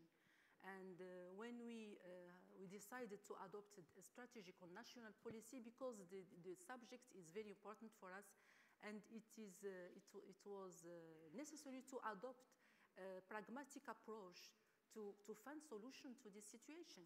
Now, as I said, we have regulated more than 60,000, 50,000 of people, and we have more than other, I think, 50,000 on not regular situation, trying to transit every day and every time. And as I said, until now, we have followed more than 60,000. So the issue is very important, because it impacts our development, it impacts our society, and we need to if you want to address this point, is to adopt a strategy, national strategy, how we integrate this migrants. And of course, there is what is advantage and what is not the advantage. And the advantage for us is, of course, Morocco is, how can I say, committed with the sub-Saharan countries for solidarity, responsibility, and others. So, taking into consideration the solidarity, we try to, of course, to share all the programs where we can have skilled people, so that we can have regular migration, and that migration can profit to the migrants, but also to the country of destination. That's first point. And also trying to find the situation where they can preserve their dignity, because it's important in terms of human rights to have the context and the environment that protect the migrants. So, of course, the question is very important because we are co-sharing many challenges in the region as Mediterranean, but also with African countries, and trying to see how we can improve the situation, both for the countries that, which are the origin, and of course, having best or good conditions of integration in our country. Thank you very much indeed, and let me now move to Minister Abela. Minister, like Italy, Greece, and Spain, Malta has been at the forefront of the crisis during the past few years, but Malta has gradually moved from being somehow criticized, at least by some countries, for not doing enough, at least in rescue, to a more recent position which sees a surge in arrival in your country, over 1,000 in a few months, which is equivalent of 0.2% of your population. So what I pose to you the same question. What does your country expect will change from the migration compact, and what is in general the feeling of your country on the issue of migration? So first of all, thank you very much for the kind invitation. It's a pleasure to be here to exchange some thoughts on a subject that we know is very sensitive for a number of reasons. Sensitive politically, and we know that when elections especially approach, be it general elections, local elections, or even European elections. So migration has become a subject very much debated, especially when an election approaches in all member states, I have to say. Then it's also sensitive because it's a human challenge as well that we are facing. So when we talk about migration, I think we need to keep in mind that in the end, we are talking about people, not about numbers. And I think it's good that at least we politicians, let me take this issue on politicians, that we should remind ourselves that we are dealing with people as well. And it is sensitive because in itself it's very complex. It's not an easy subject to tackle. It's not an easy subject to explain to our population. So I think in this scenario, we do have a challenge, not only because of the numbers, although the numbers, we have to admit that this year decreased by 80%. And at times I think we do tend to forget that the figures did not increase this year, but we had a reduction of up to 80% of migrants crossing to Europe. So I believe that with this scenario, and you already asked the questions to my two colleagues here, and we know that this is a divisive issue, even internally in Europe. I spent 2.5 years as Minister for Home Affairs, so I had the opportunity to see from that point of view. Now for the last 1.5 years, I am Foreign Affairs Minister, so still I can see these different opinions and different way how we do approach the issue of migration. So I believe that we have to be very practical. If we talk on the political aspect of migration, I don't think that we can arrive to some kind of consensus, to some kind of agreement, because some countries maybe feel that migration can be somewhat positive. Others don't see anything positive in migration. So I think that we have to be very practical. And our geographical situation, especially when we speak about migration leaving the northern part of Africa, we can't really turn a blind eye, because we are there. Geographically, we can't escape the fact that migrants do cross from the central Mediterranean, the area where we are. You mentioned Malta, you mentioned Italy, you mentioned Spain, Greece. So we are countries that, whether we like it or not, we have to deal with the situation of migration all the time. Maybe some other countries have the luxury of being in a different region and might decide not to be so much involved. So we have to have a holistic approach, which means that we not only are obliged to save lives, but we have to tackle also other issues at the same time. So working and addressing the root causes of migration. We have to work more on that. We have to invest more in third countries of origin where migration originates. So we need to help invest, especially in Africa, where we know that the vast majority of the population is under the age of 35. So opportunities in education, opportunities for work. Of course, we need to work on securing our borders, but it's not the only thing that we need to do.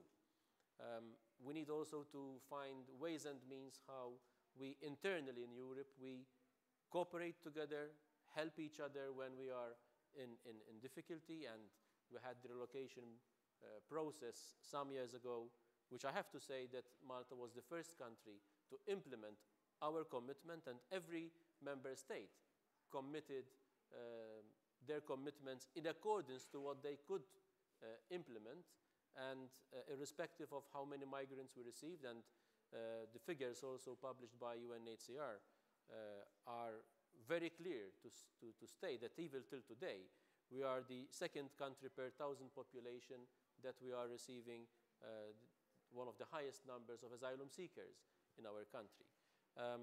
So we also need to fight the irregular and criminal activity going on when it comes to the human trafficking and smuggling. So this is the holistic approach that we need to take every step at the same time, because we cannot afford not to do that. But one thing that I think is very much important is that we do this together. And that is why I applaud the United Nations when a number of years ago they launched this process, which now will lead us to Marrakesh, because migration is not a phenomenon that is affecting only Europe or the European Union. It's a global phenomenon. It existed, as my colleague said, since the existence of mankind or humankind. And I think that it will continue to exist. So it's not a challenge only for Europe, for the European Union. It's a global challenge, and as such, it should be approached. So, in my opinion, not supporting, not approving the effort of the United Nations through the global compacts is not going to help the situation. We need to work together, as I said, because over the years we have had a number of documents. We had a number of directives, regulations, legislation. We might criticize every document, every piece of legislation. We can always find ways and means how to improve parts of it or all of it. But in the end, what is the crux of every document, of every policy, is whether we work together and implement those policies. So I think we have an opportunity here. We have a strong statement that the issue of migration is a global challenge, and as such we need to work together regionally and not only regionally, so we can approach this global challenge in the best possible way. Thank you very much. Thank you very much. Indeed, we, Director Vitorino, we got two views from, as I said, as we know, from two completely different countries in terms of the dimension of this issue. Let me get back to you for a final question. As Minister Abela just said, he was a Home Minister and now Foreign Minister. 15 years ago, till 15 years ago, you were Home Affairs Commissioner at the European Union, and you were into the Commission, you were meeting with ministers in Brussels, and then you said, I was out, and now you are back, meeting with a different role, the same, not the same because the number has increased in the meantime, meeting European ministers and in Brussels. I don't want to depress our audience with this final question, but can I ask you how different is the Europe you are meeting now, 15 years after, from the Europe in which you as Home Commissioner, tried for the first time to pave the way for a common policy on migration, because that was something you tried to do at that time. Can you elaborate on this without depressing us, because we are... No, I'm not the kind of person to depress. Otherwise, I would not accept this job. Now, I have a very positive view. I'm going to tell you a story. 15 years ago, when I was a member of the European Commission, it took me 3 years to persuade my colleague in charge of development that maybe there was a link between migration and development. Maybe. Maybe if we want to be serious in addressing the deep root causes of migration, we should start asking ourselves what would be the best tools from development policy that could be implemented in countries of origin and transit so that we could contribute to reduce the migratory pressure. 3 years. Now, as you can see, this is widely accepted by all countries. And on this point, I must say, the Europeans are united. Because even the countries who think that migration is negative are also in agreement that we need to do more for addressing the deep root causes of migration. And this is a huge evolution in 15 years. The second point I would like to emphasize is that a number of issues that have been discussed by my two colleagues in the panel 15 years ago would not bring together people from the two sides of the Mediterranean. Even some of the subjects that the ministers have touched were forbidden, were not accepted as being on the table. And today, what we have seen a much more balanced approach when from the developed side, there is the recognition that we need to address the challenges of development in countries of origin, but we also heard very clearly from the Minister of Morocco that issues concerning security are issues that should be put on the table, and that we need to recognize that the key challenge is how to integrate migrants in the societies of destination. And in fact, today, 2/3 of the country worldwide are simultaneously countries of origin and countries of destination. So the challenge is widely shared. And this is very different from 15 years ago. So you see, I'm very optimistic. You know, Director General, we knew before already that Secretary General Gutierrez made a good choice in appointing you for this position, because you have the right degree of optimism, but we got tonight another confirmation of the good choice. I think we will need your great enthusiasm and optimism to convince those countries that are so convinced that migration is linked to development, to convince them that to have development you need to put some money on the table, and that will be the next effort that we Europeans will have to do. But I please ask you to join me in thanking all our speakers for this session and wish them all good luck.